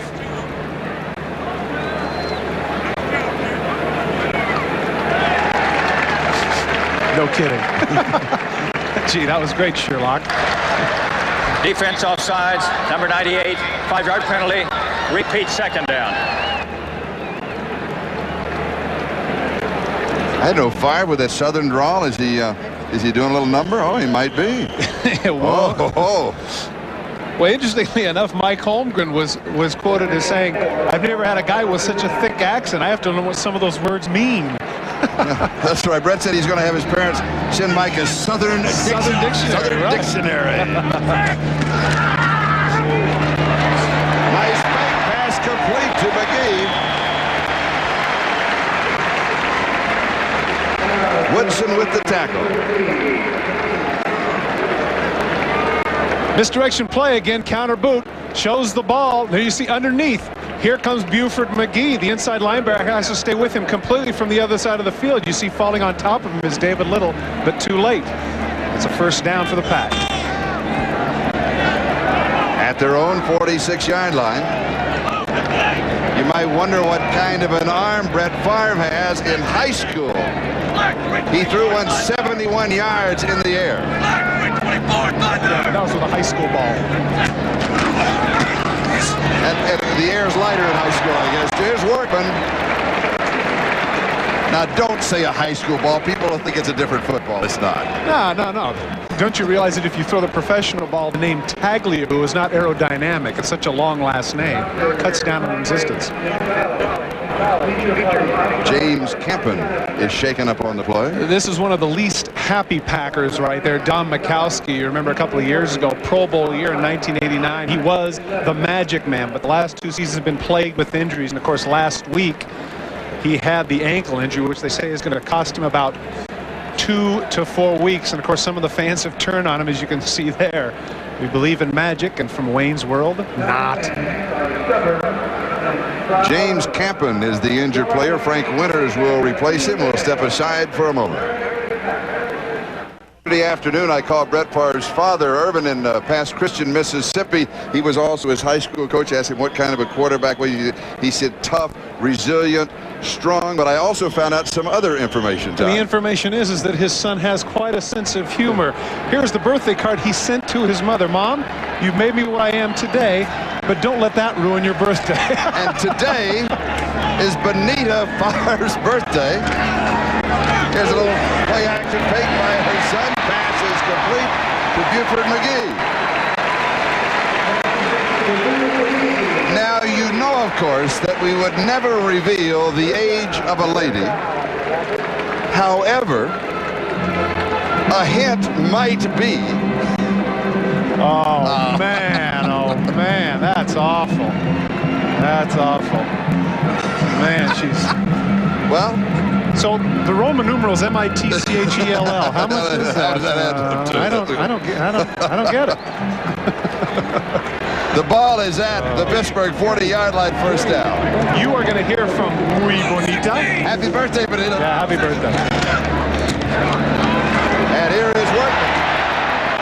34-yard line. Good cutback. Picks up 6. Earlier in the game, the cutbacks were working well, and of course, one of the things you like to do against a team with the great team speed on defense that the Steelers have is cut back against the grain. Watch all the white shirts flow to the ball, and once he plants that right foot and cuts back, all those people have overrun the play. Cuts back against the grain. Lloyd makes the tackle, but not before he got 6 yards. Workman, 12 carries, 57 yards rushing. Check it down and 4. The ball at the Pittsburgh 34-yard line. Moving on the 7-minute mark. Time remaining in the third. Play action. Favre's in trouble. Throws it. He got away with that one.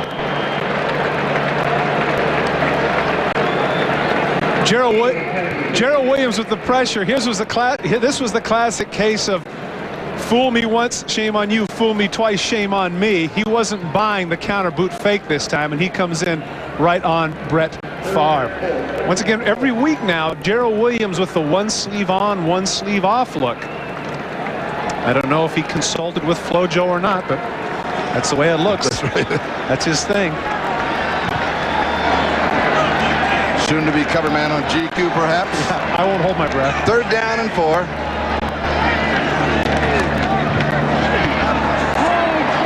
Workman diving for it. He's going to come up short. Now here's an interesting point, Charlie. When he slipped and fell, he might have slid into the first down. Where are they going to mark that? I'm not sure he was tackled. I think he might have just lost his feet.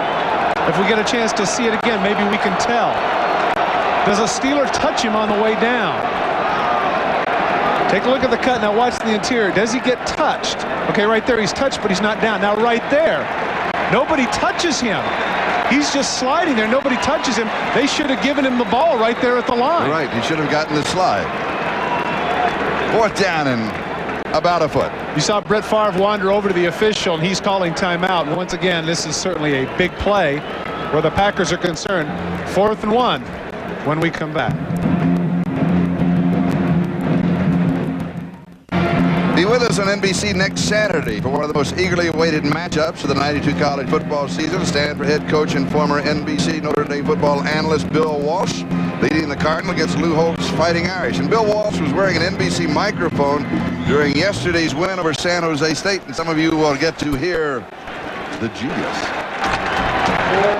at work during next week's Notre Dame Saturday show. That's starting at 1 o'clock Eastern time. Remember last time on 4th and 1, he bumped into Workman in the backfield. We'll see what happens this time. Clean handoff. Oh, this is going to be a close mark. He was leaning. It's where the ball was when the play was blown dead, and he should pick it up. This is going to be close. Oh. First down. That was good support by the Pittsburgh Steelers secondary. In this season, Green Bay 4th down conversions now 3 of 4 for the year. Favre making sure that he's not going to collide this time, gives him plenty of room. And watch, he cuts to the outside. Williams gets a leg, and right there, Nickerson does an excellent job of standing him right up, but apparently just inches past the down marker, and the Packer drive continues.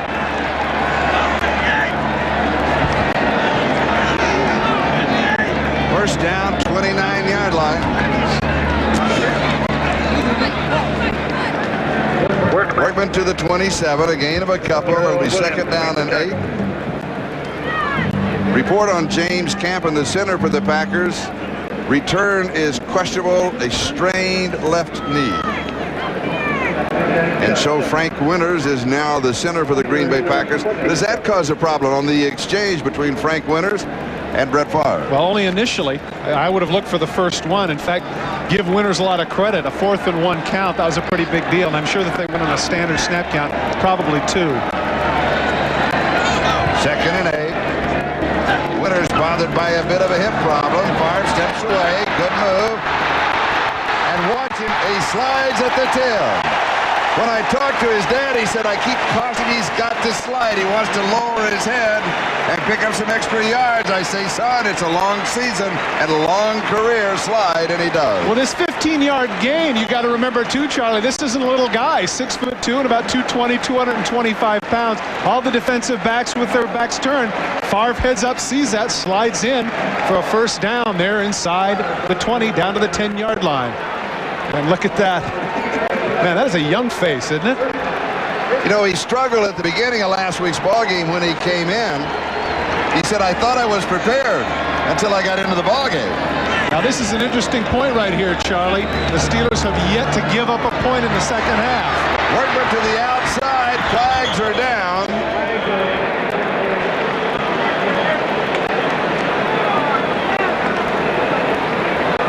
Just over 4 minutes left to go in the third. Once again, a problem. You recall earlier, Charlie, in the first half, they had a like drive. They came down. Lloyd came in with a big sack and prevented them from doing anything there. Now it's a holding penalty. Holding, offense, number 86, 10-yard penalty, repeat first down. And we haven't had a lot of penalties in this ballgame. But here we'll see Ed West, tight end for the Green Bay Packers. Right here, just to the right here, look at the jersey that he has a complete hold of Gerald Williams' jersey. Good call by the official. That's not too tough. That is the third penalty against the Packers for 20 yards. The Steelers also have 3 penalties for 20 yards.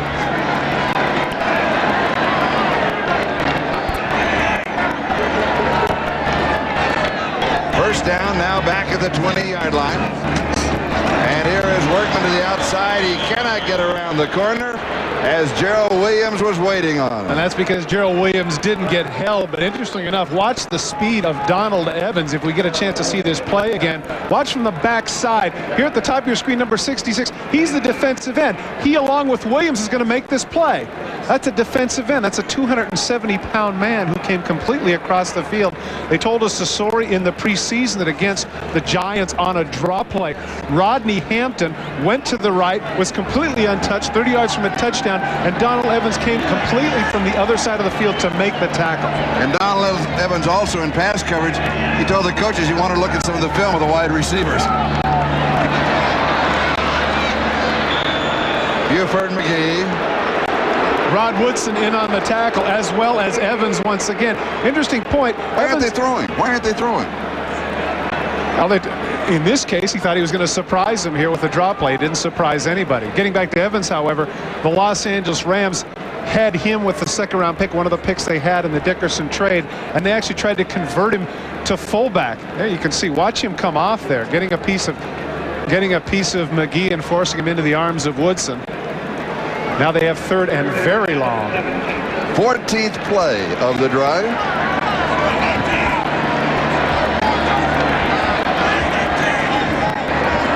Third down, 17. Pass is completed at the 8-yard line to Jackie Harris. It'll be fourth down, and the field goal team will come aboard. Andy Reid, the tight end coach for the Packers, told me that he really feels that Jackie Harris is going to be a star. 6'3½", 244, a 4.55, 4.6 guy in the 40. He feels like that eventually, when he learns more about the offense, he can help them deep. But right there, he gives them what appears to be a gimme field goal for Jackie. 25-yard attempt, and Jackie has never missed a field goal under 30 yards in his career. He is 30 of 30. And he pulls this one. It is no good. And the scoreless streak defensively for the Steelers in the second half continues. We'll be back. Dominoes. Part of the complaint that Chris Jackie had over the last couple of weeks was the holding of Brett Favre, but he does an outstanding job here. Winters, who is now in the game, maybe had a little bit of a problem. Look at that, off to the right. Favre makes a great catch, gets it right down. Jackie's got nobody to complain about that but himself. He just hooked it. So the Steelers take over at their own 20-yard line, first down with 1:24 left to go in the third quarter. And Terrell Buckley is in the secondary for the Packers, and the pass is and they go to right to Ernie him. Mills, and they go right after him. They go right after him. He has a little smile on his face as if to say, okay, well, I'm a rookie. I expect that. Standard out route. Buckley just backpedals a little bit too much. He makes the close, but it's too late. O'Donnell throwing before the break. Well executed play by the Steelers. And a gain of 12 to the 32-yard line. 12 interceptions. That really is amazing. Al Worley, I think, of the Washington Huskies, holds the record for 14 in the season.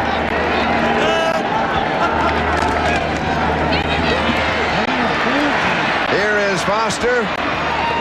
And he turns it up to the 38-yard line. Has 6.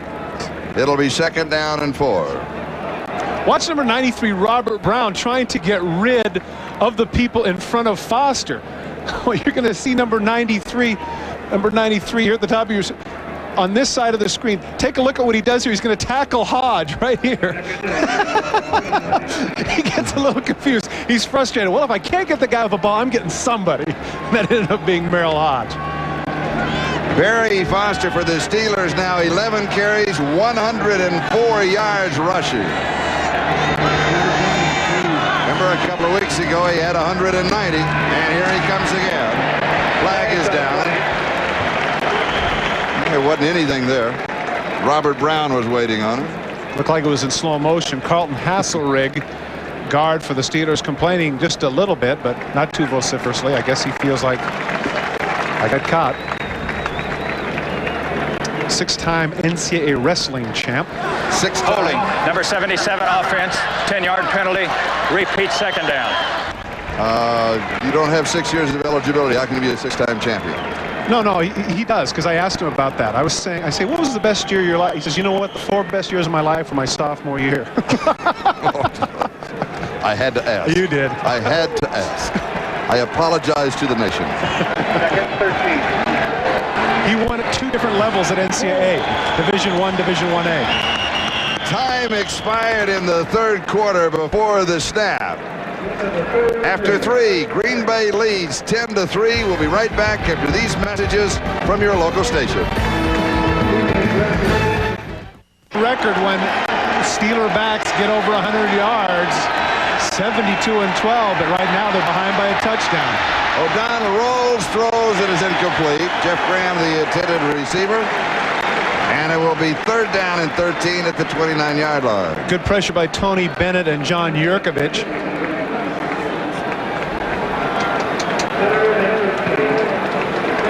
Tony Bennett right there was someone that they felt maybe should have been in the Pro Bowl last year. 111 tackles, 13 sacks. Very impressive statistics for Tony Bennett. Of course, leading the team in sacks again this year with 2. He's getting to the point where he's playing so well that nobody thinks of him as the crooner from San Francisco, thinking he's a legitimate football player.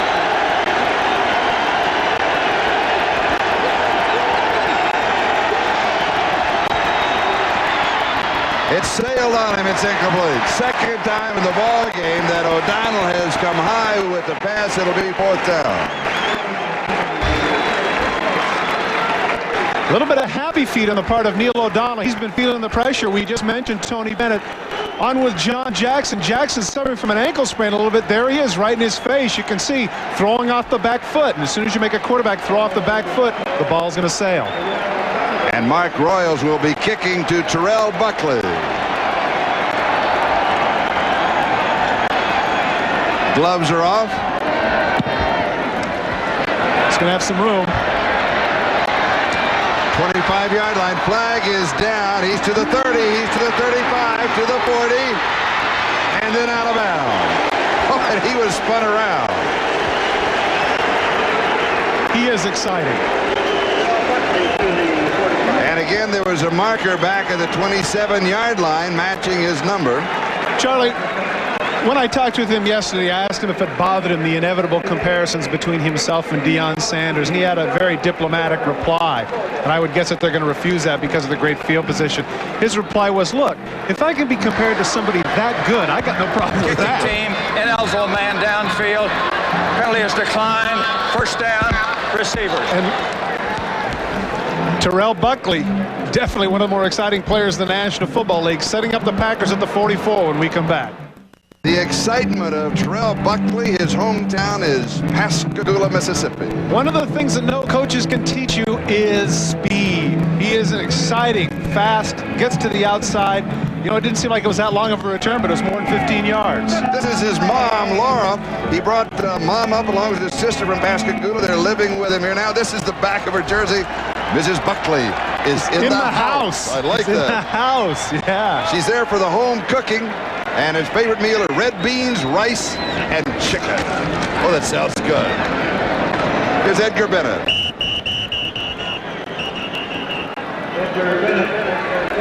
He's got a couple of yards to the 47. As I mentioned earlier in the broadcast, we asked him yesterday what his best 40 time was, and he said at the combine when all 10 people had him there, he was timed in 4:19. Now, you and I argued this point because, you know, that's the cat family, Jack. I mean, you know, come on, 4:19. Pew. I mean, that is really. Boy, that is moving.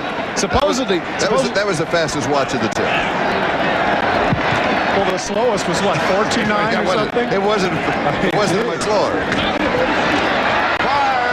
That's a lateral. I was just going to say, Charlie, you're absolutely right. And the officials picking up on the far side. That's a backward pass that goes out of bounds, and they're going to mark it as a lateral. It was a free ball.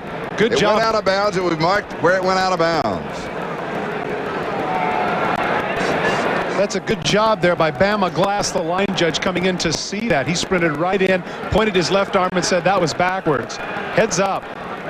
Good job by the officials. The pressure first from Greg Lloyd. Well, of course, Favre here, you know, panics just a little bit. He has a little bit of happy feet. Nobody touches. Lloyd comes right on top. Now watch. Sure enough, that's backwards.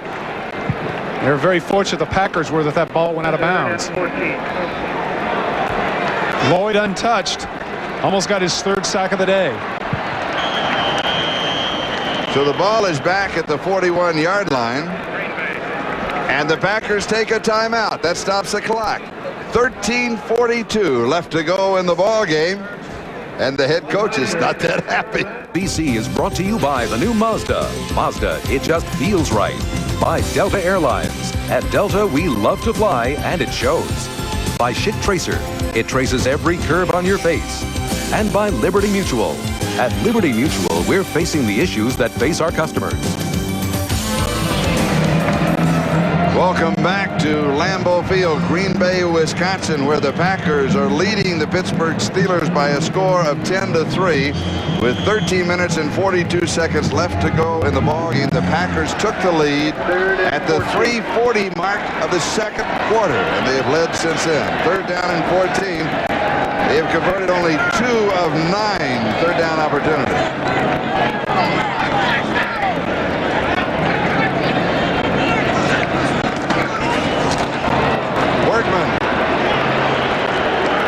Going to get a couple of yards. I'm surprised at that call. No, I'm not, and let me tell you why. If you saw when he came over to the sidelines, he was very confused. He wasn't sure of himself. And third and 14, when you're going against the Pittsburgh secondary that leads the National Football League in interceptions, and that your defense is playing fairly well, that's ultra-conservative for someone of Mike Holmgren's ilk, but nonetheless, in this situation, he didn't want to take any chances, punt the ball away, play a little field position. McJulian kicking to Woodson. Pressure. He gets good kick. Great hang time.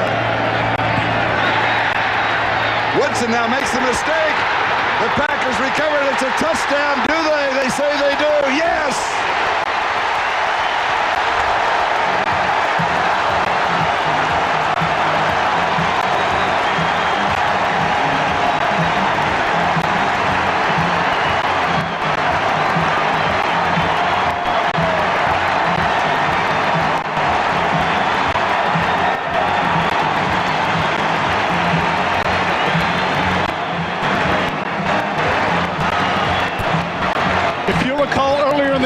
Similar situation with Royals. The punt took, and Tim Houck tried to pick it up. What's the thinking here with regards to Rod Woodson? One of the great players in the National Football League made an absolutely egregious mental error. Even if he picks the ball up, he's got no place to go. Look at the reaction of Mike Holmgren. What an absolute gift for the Green Bay Packers. George Kuntz recovered the ball in the end zone. However, there is a conference of officials going on at this time. Possession. Ball is put in play at the spot. First down.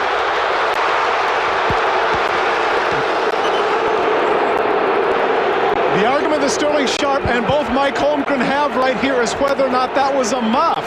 Once the ball hits the ground and he picked it up, and he was hit by Houck, who was the one that made the mistake earlier with regards to punt returns, the ball flew into the end zone. I would think that that's a fumble. Those who follow football know that if it's a muff, if he drops it, it can't be advanced. But here, this is, it bounces up. Right here, this is a fumble. He creams him here. The ball goes backwards. It's recovered in the end zone. As far as I can tell, it's got to be a touchdown, doesn't it? He did not have possession. You have to have possession for it to be a fumble. Woodson did not have possession. Well, that would certainly be the argument right there. Did Houck knock it out, or did he have that? Does he completely have the ball? That would be the argument here. No, he certainly doesn't. He does not have possession. That is the point of the touching. You're right. Last year, it would have been reviewable, but not reversed. Well, you know what? It's sad in a way, Charlie, certainly for that man, number 26, because in the first 3 games of the season, he has been absolutely one of the garrison performers in the National Football League. Interceptions, blocked a field goal, sacks, recovered fumbles. There's nothing this man hasn't done, but right there, his mind went on the blink. Also, what about George Kuntz? He recovered it in the end zone, and the officials went up with a signal of the touchdown. Of course, that has been changed. It came back to the point of the muff. Green Bay will have possession just outside the 8-yard line of the Steelers. Charlie, he gets a little pat there from Hardy Nickerson. A lot of times great players feel like they have to do too much. Right there, Rod Woodson wanted very much to try and make something happen once the ball bounced back into the play.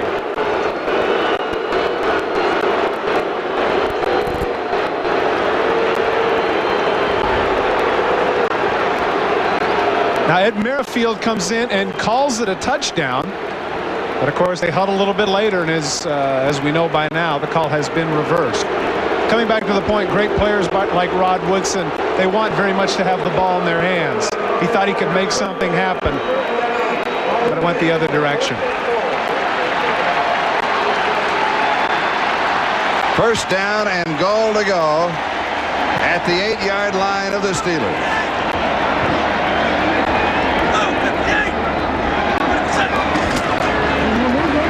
Favre, timing pattern, touchdown, Robert Brooks.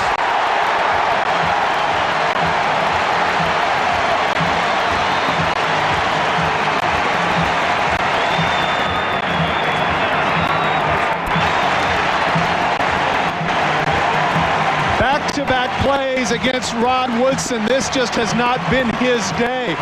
First of all, the hook and go route to Sterling Sharp. Burns 76 yards for a touchdown. Now Robert Brooks on the fake slant goes out to the corner. Favre puts it right on the money. Woodson once again victimized.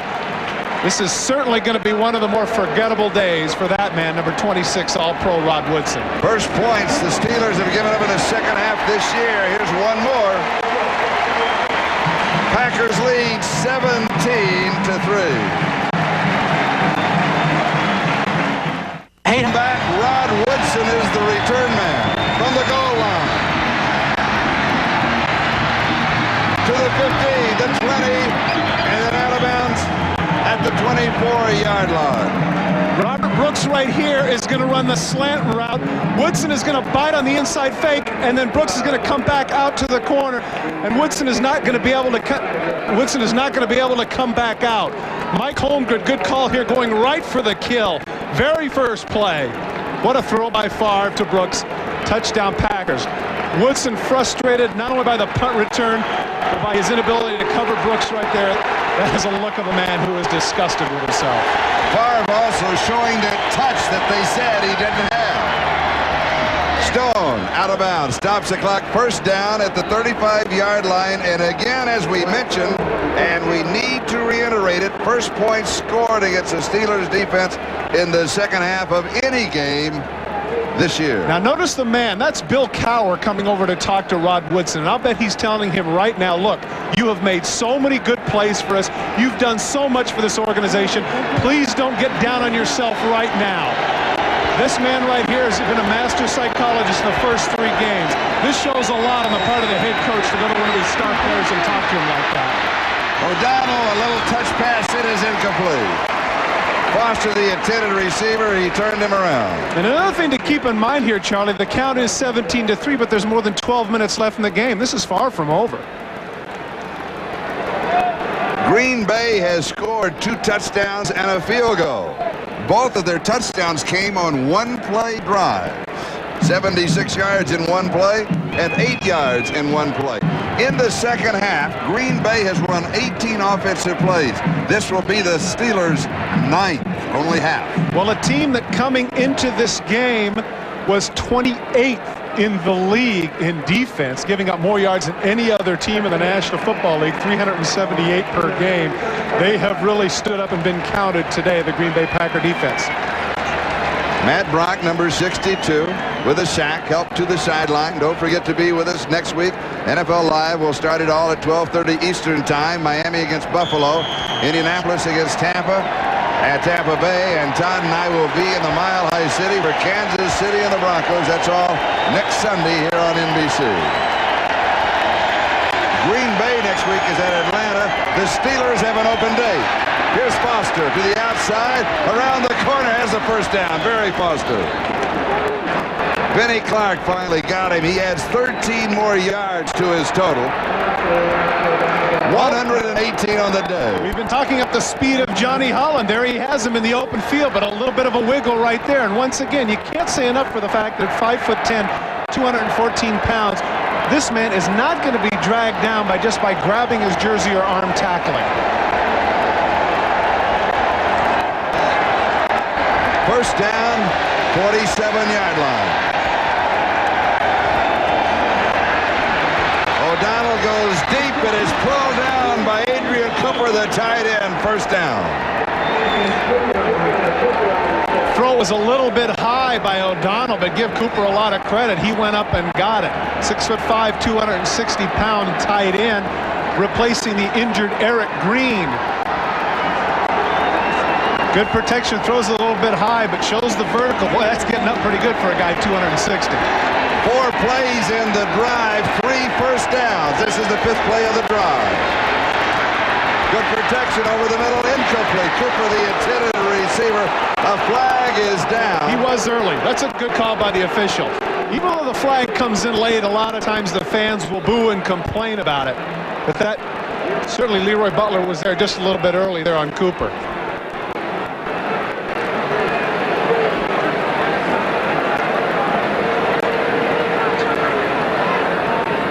Pass interference called against the Packers.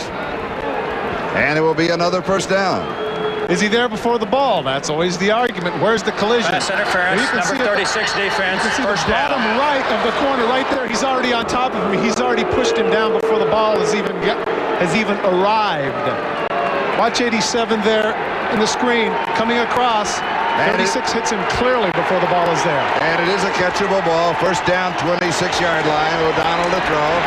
Pressure up the middle. Barely gets it off. Oh, a blitz was coming. Whoop. It'll be 2nd and 10. Interesting point here, Charlie. I noticed in the secondary that rookie Terrell Buckley is no longer in the game. Evidently, that series that he had didn't impress Ray Rhodes, defensive coordinator, and they're going with their veterans who have had some training camp experience, and they don't want to have, at this point in the game, a defensive breakdown in the secondary. Even though that man right there is a tremendous athlete, he is not quite familiar with everything that Ray Rhodes has tried to inculcate to him. Noble with the pressure up the middle.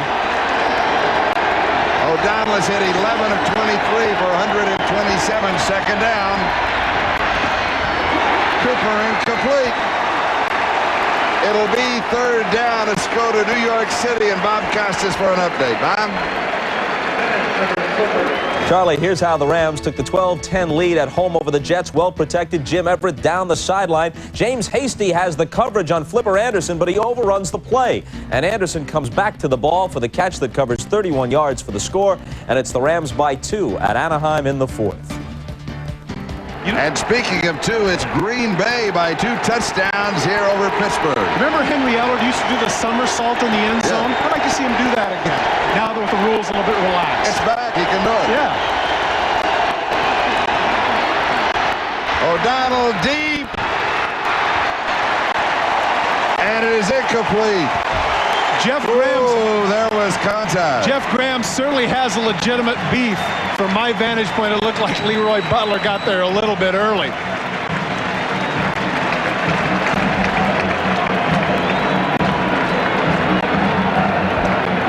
Take a look in the middle of the field. Watch number 36 Green on your monitor when he's going to come up here at the bottom. Now, does he get there before the ball? Certainly appeared that way from that vantage point, and Graham got up complaining.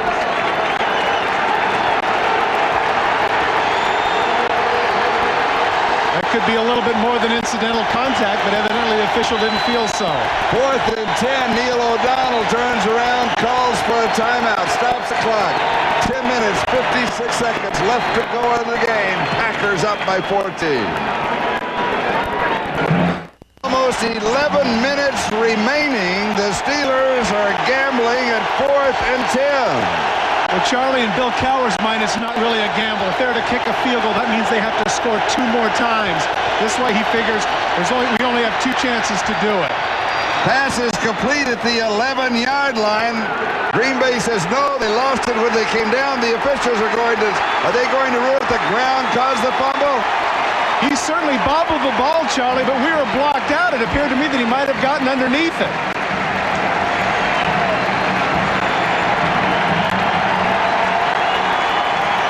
Watch Ernie Mills on the in route coming down just enough for the first down.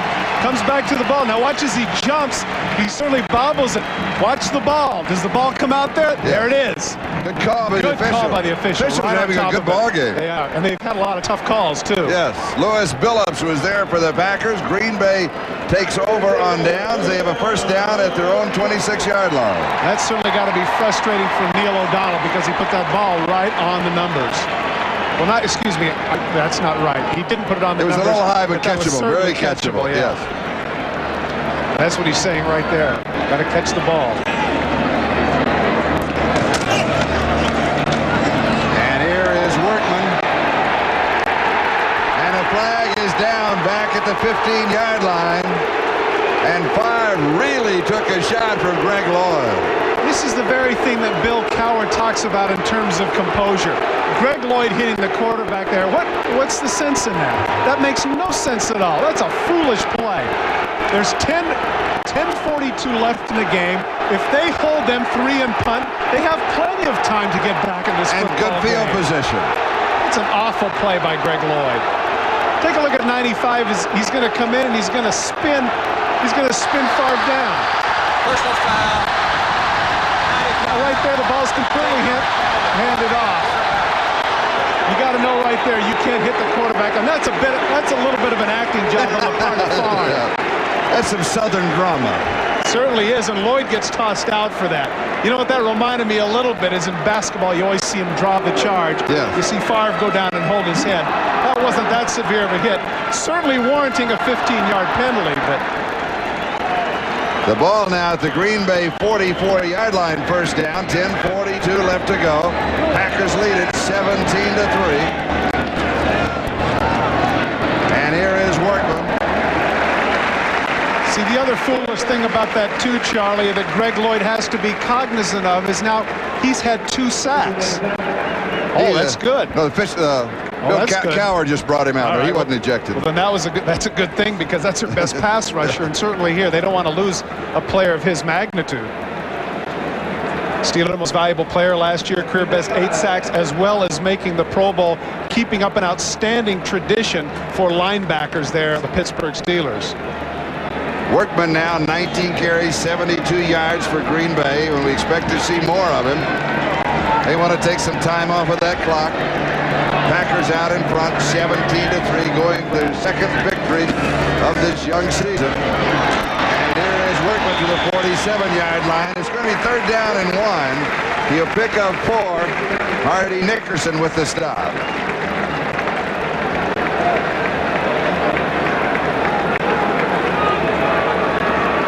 Now here's what happens with regards to that 15-yarder. Say, for instance, here, even if the Pittsburgh Steelers stop them, then they're punting from the 47-yard line. That's a punt that's inside the 20. In effect, you have to think ahead because what that did is that cost the Pittsburgh Steelers 2 first downs when they get the ball back. 3rd down and 1.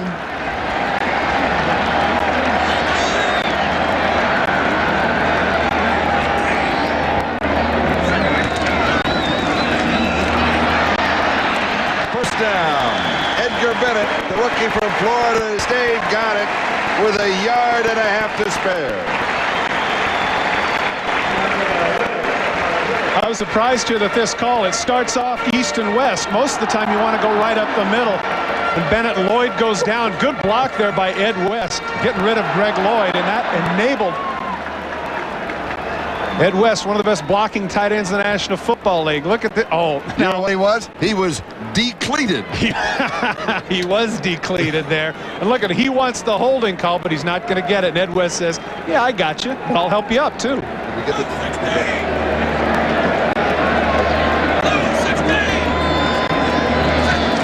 first down, 44-yard line. Here's Workman to the 40. And clock continues to tick. Ken Rutgers at the key block. Well, it's interesting that you would use that word, Charlie, because our crack production assistant staff, headed by Billy Herbsman, will have the definition of that very word for you in just a second, and there it is. Decleat, to block or knock an opponent off his feet. To be decleated, to be a decleator, or in the case of Greg Lloyd here, to be a decleatee. There's the decleator right there, Ed West. That's more coaches speak. And there's your decleatee. It is 2nd down.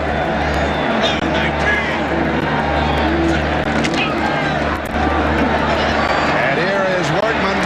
He did not, the reason he put on the brakes, he didn't want to go out of bounds, and all of a sudden he realized, hey, that's the only place I got to go. And Mike Holmgren on the sidelines was fit to be tied. He couldn't believe that he wouldn't make that cut up the field. Look at the look on his face, very angry. Workman, all he had to do is he cuts upfield, he gets 2 or 3 yards. At this time of the game, Vince Workman has to be cognizant of the fact that you got to cut upfield and use the time. We're not looking for a big play here, we're looking to use the time. Frustration there on the part of Holmgren. Workman now with a total of 80 yards rushing. It'll be 3rd down and 7. Once again, as we look down here, we see the clock running. The rule, of course, the National Football League is prior to the 5-minute mark. We're still outside the 5-minute mark. Once the ball is set up, the clock starts again.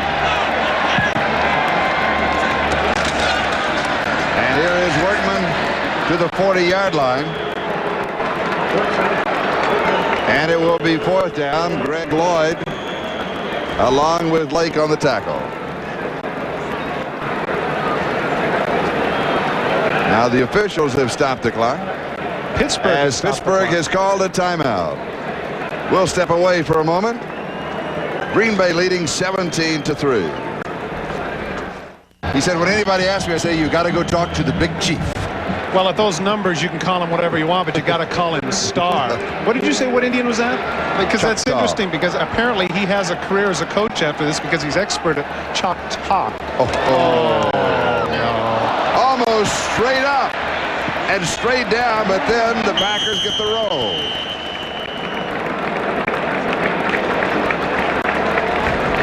"21 yards on the punt by Paul McJulian. Not having the day he had last week against Cincinnati when his average was 50 yards plus. But it was inside the 20, so he'll get an inside the 20-yarder. Tuesday, after an all-new Quantum Leap, it's a special 2-hour movie premiere of Reasonable Doubts. A cop's lover is murdered. He's driven over the edge. He doesn't want justice. He wants revenge. Forever My Love, a 2-hour Reasonable Doubts movie. NBC, Tuesday. Pittsburgh at the Pittsburgh 21st down. O'Donnell pass is incomplete to Graham. He slipped and tried to get up and make the catch. It'll be 2nd and 10. Well, one of the things the Packers have done effectively now is you see no Barry Foster in the game, and even though he has his 100-plus yards, more than likely he's not going to be a factor. Once again, cutting off the inside foot as opposed to the outside foot, and he slips and the ball goes away for an incompletion. And remember that we did have that downpour yesterday. It was really raining here. Yeah, but, you know, you adjust your cleats then. You get your cleats that are a ½ inch instead of a ¼ inch. I just was mentioning it. Okay, no, I'm just... O'Donnell has missed his last 5. So here's the screen to Hodge. Hodge has the 1st down and up the sideline. He goes out at the 38-yard line. He picks up 18 and the 1st down. 6:08 time remaining in the ball game. The Steelers are trailing by 14 points. Well, O'Donnell does a good job setting it up. Watch the center, number 63, Dermontti Dawson. This shows the quickness. Oftentimes the center doesn't come out here, but the guard and tackle, and that's the big block right there. Even though he doesn't knock the man down, he gets him out of the way, and that enables Hodge to cut up the sidelines for a 1st down. 1st down, Pittsburgh 38-yard line. There was a misread downfield. Ernie Mills and O'Donnell was expecting them to cut it off. Let's go to New York for an update. Charlie, in Seattle, the Dolphins have turned the ball over 4 times today. 2 of them Marino interceptions. And following the 2nd time Dan was picked off, John L. Williams caps a short Seattle drive with this 4-yard run for the TD. And the Seahawks grab the lead again, 17-12 over the Dolphins in the 4th. The 12th man of the Seahawks, the fans, you know, they're going crazy in the Kingdom. Yeah, exactly right. And that would be a major upset if they were to knock off the Dolphins. Yes. Here the Steelers call for a timeout. Stopping the clock with 5:45 left to go. Charlie, on that last play, O'Donnell really took a shot from Tony Bennett. Again, we talked about this is a big man, 6'3", 230. Watch from the right side of your screen as Bennett comes in. Pow! Watch the helmet come completely off. Man, he got shook up there. Take a look at his eyes closed. Boy, oh boy, that had to hurt. I'm sure that this timeout is partly just to regroup here. Now, we've talked about this. That's their last time out. Now, we've talked about this in the past. The size of Neil O'Donnell at 6'3", 229. Also the size of Brett Favre at 6'2", 220. Young quarterbacks in the National Football League. They are the size of linebackers. Well, and they have to be. When you see shots like that, you know, how are you going to withstand that sort of thing at 175, 180 pounds? Interesting note with regards to Neil O'Donnell. when he was early on with the Steelers in his career, because he wasn't playing much. He got very much into the weightlifting.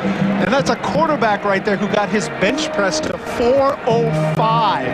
405-pound bench press. I mean, that's something the linemen are proud of, let alone a quarterback. Man, that's only 50 pounds off my vest, for goodness. Yeah. How many? Yeah, okay. You left the 2 out in front of the 50. Second and 10. Well, I thought I'd try and sneak it past you. This is a screen. Hodge slips it out. 43-yard line. You'll pick up about 5, and it'll be third down. Tony Bennett with the tackle. And now the hurry-up offense. Third and 5. Deep pass incomplete. Davenport, the rookie, couldn't hold on. Should have had that one. Yeah, he should have. Adrian White comes over to make the play, but here's part of the problem when you sit on the bench a long time and then you come out in the full wide receiver set.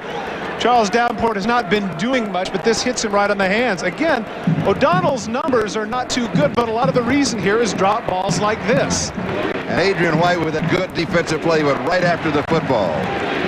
Still, that was a very catchable ball. Now they force him into a situation, They've got to go. 4th down and 6, where they have to go for it. 0 for 1 in 4th down opportunities today. This one is caught by Ernie Mills. It is high, but he hangs on. He is nailed by Billups. A gain of 12 in the first down. Ernie Mills was the man they went to on the other 4th down play, but this time he comes up with it. Far side incomplete. Hodge, the intended receiver, he slipped when he made his cut. You know what? Maybe it has nothing to do with cleats. That's about the 4th or 5th slip that we've had today. I'm sure, even though that they covered the field last night, that it's got to be a bit of a problem.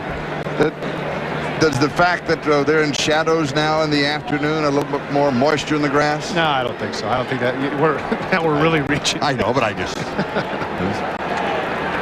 This is the 9th play of the drive that started back at the 20-yard line. 4:55 time remaining. Green Bay 17, Pittsburgh 3.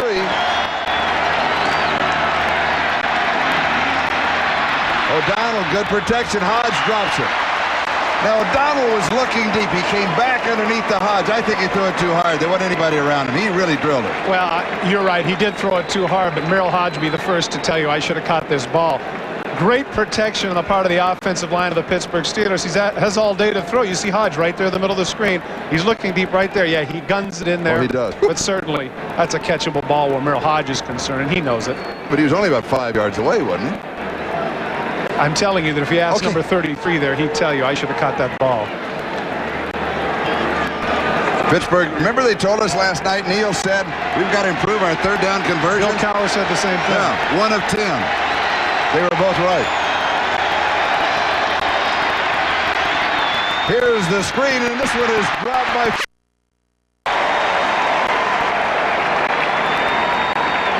So it'll be 4th and 10. You got to figure they'll throw to Ernie Mills. He's the only one that can hang on to it. That's got to be at least 5 drop balls, and Neil O'Donnell has to be frustrated. But this is so easy. This is a screen pass, for goodness sakes. Take your time. Ooh, look downfield. Yeah, he didn't even bother to look at the ball. He was already looking upfield. And of course, Barry Foster's been sitting on the bench the whole time here while Merrill Hodge is in the full wide receiver situation. So we can make excuses for him, but it makes no sense. Should have caught it. Steelers out of excuses. 4th and 10. Green Bay 45.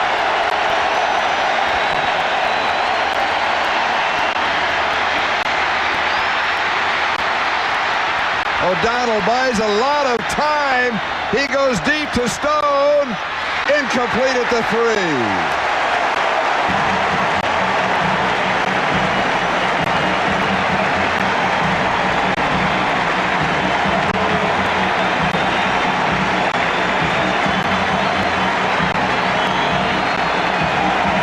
This has not been a good day for Steeler receivers. When your quarterback is scrambling like this, you don't run away from him, you run back towards him. He's waiting for somebody to come back to him. Instead, he has to throw it up to Dwight Stone. Hope for a prayer, but Adrian White is right there. And the result is it's going to be Green Bay's football. when you got this is Hail Mary time. You're throwing up a prayer here. When you're a receiver downfield, you've got to come back to the first down marker and give him a chance. Give him a percentage pass. He only needed 10 yards. He bought the time. The receivers had to come back. You're right. Definitely a bad day for the receiving corps of the Pittsburgh Steelers. Green Bay takes over on downs at their own 45-yard line. 4:34 time remaining. Steelers are out of timeouts. And so Green Bay now will run down the clock. Workman now 24 carries, 85 yards rushing. And don't forget, next Sunday, NBC presents more exciting NFL football action starting at 12:30 Eastern Time with NFL Live. Miami, Buffalo, Indianapolis, Tampa Bay. At 4 o'clock Eastern Time, Kansas City and Denver. That's all next Sunday here on NBC. Boy, if next Sunday's like this Sunday, this has been a wild and woolly day. Well, you know that any game in Denver, between Denver and Kansas City, is going to be wild. And I'm really looking forward to that. 2nd down and 7. The ball at the 48-yard line.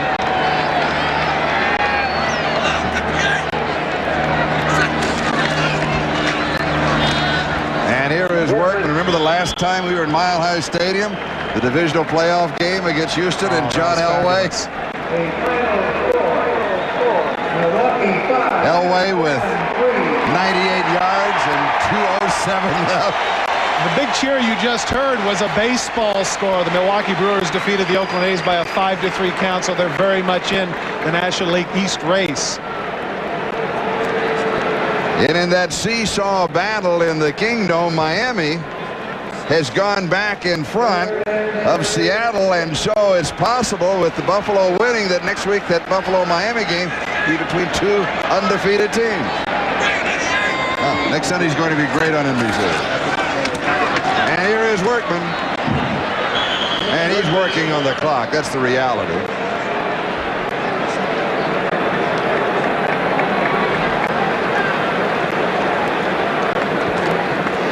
If the Packers go on to win this game today, this will be the first time that they have won back-to-back home games since 1989. So it's been a bit of a dry spell. Mike Holmgren, the 44-year-old rookie head coach for the Green Bay Packers. He, of course, the former defensive coordinator for the 49ers. Bill Cowher, the head coach of the Steelers. In his rookie year, he's a former defensive coordinator for Kansas City. And they've both done great jobs. Well, despite all the talk here about, the hallowed halls and Lambeau Field and all the history and the ghosts, the home record for the Green Bay Packers over the last 5-6 years has been anything but scintillating. The Packers taking the delay. There's the record right there, Charlie, since 1986, 8-24 at home.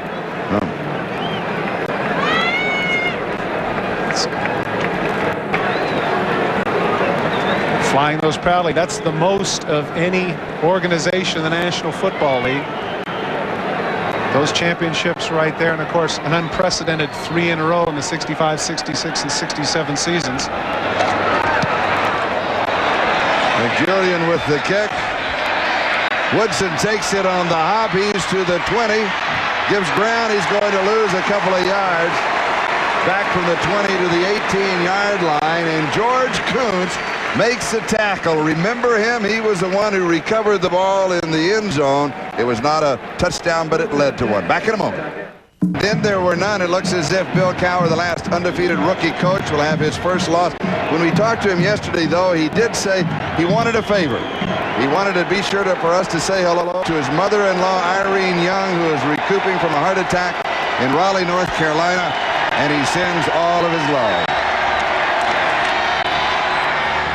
Stone has it, bounces away. Dwight Stone to the 40, to the 50. Needs to get past one man. He does, but he's then caught from behind by Roland Mitchell. That was a heads-up play not only by Dwight Stone, but by Ernie Mills. Ernie Mills does a good job of picking out the right guy to knock off, and that enabled Stone to get some extra yardage. Boy, a gain of 50 yards on the play. Hurry up offense from the 32. Far side pass is complete. And this time it is Charles Davenport.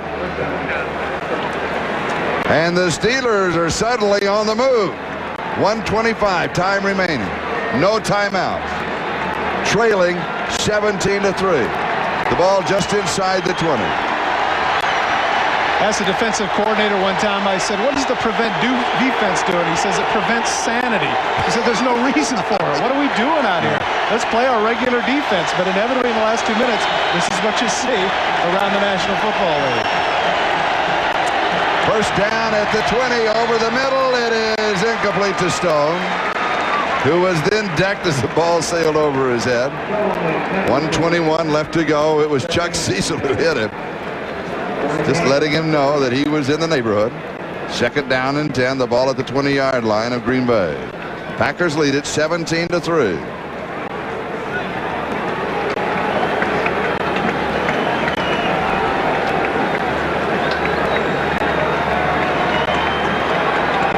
He's got it going. He's got to feel very good about this one. Last week, I think he was very aware of the fact that beating Cincinnati really was luck. You know, they hadn't done anything, and then at the end they do something. Today they played a very solid football game. O'Donnell slips away. He's being chased. He's going to pick up some yards and stop the clock. Heady play to the 14-yard line. Picks up 6 yards. Stops the clock with 1:13. Smart play. Well, again, no timeouts. Nobody's ever going to mistake him for Randall Cunningham or Steve Young, but going to his left, difficult to throw across his body. And you're right. He shows that he's paying attention, shows enough poise to get out of bounds. A smaller quarterback right there might have gone down, but actually shows some pretty good speed there. He also mentioned something to us last night I thought was interesting. He said, I treat the season like 4 quarters. So the first 4 games, that's 1 quarter. If we lose, we're 3-1 in the first quarter. If we win, we're 4-0 in the first quarter. That's a good quarter for us. Now we'll go to the second quarter. Interestingly enough, though, Charlie, they have a bye next week.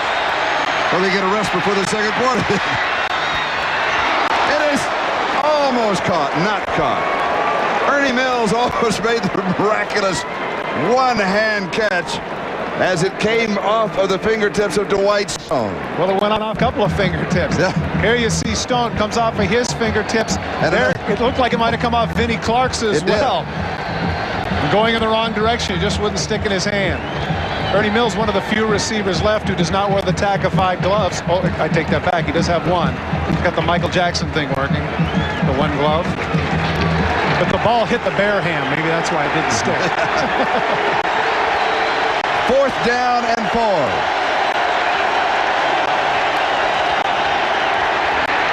Pressure up the middle, knocked off of his feet. Hasselrig! What a Flags run! are down! Oh, what a run!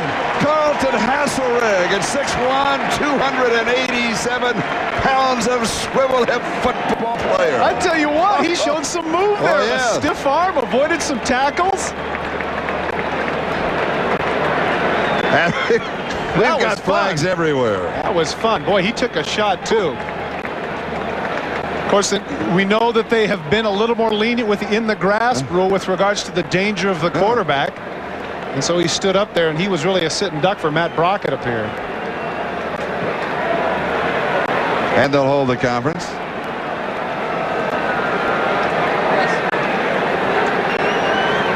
Clock is stopped with 57 seconds left in the ball game.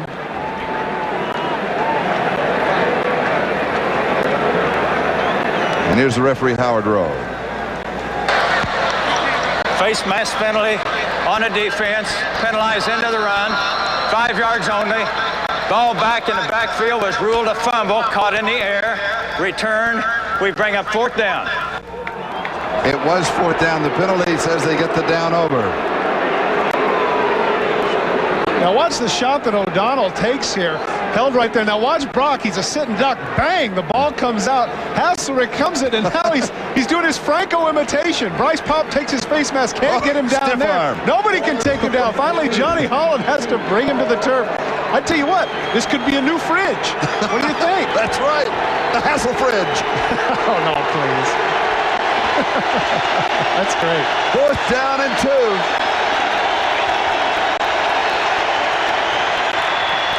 Incomplete. Jeff Graham. Green Bay takes over.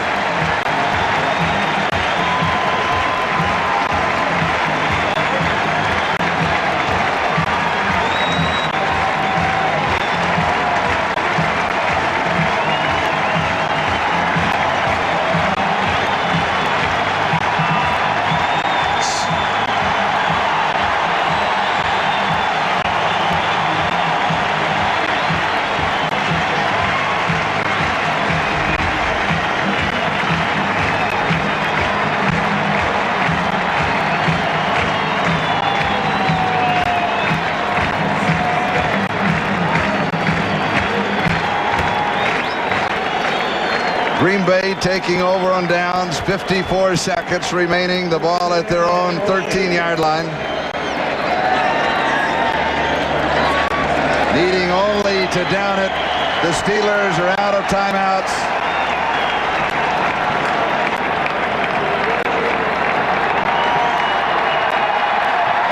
The clock will make it official. And Sterling Sharp, who will not talk to the media, is certainly, with his body language, talking to the Packer fans here. Charlie, it was interesting in the paper this week, in one of the Green Bay papers, they had regarding the fact they made the parallel of Brett Favre to Wally Pipp and Lou Gehrig about the fact that now with Mikowski out, the big numbers that he had last week, and of course the numbers that he has generated this week, the great throws that he has had, maybe they do have their new leader, and maybe it wasn't coincidental that sometime this week they referred to him as Bart Favre. That's a reach. And it is official. Green Bay 17, Pittsburgh 3.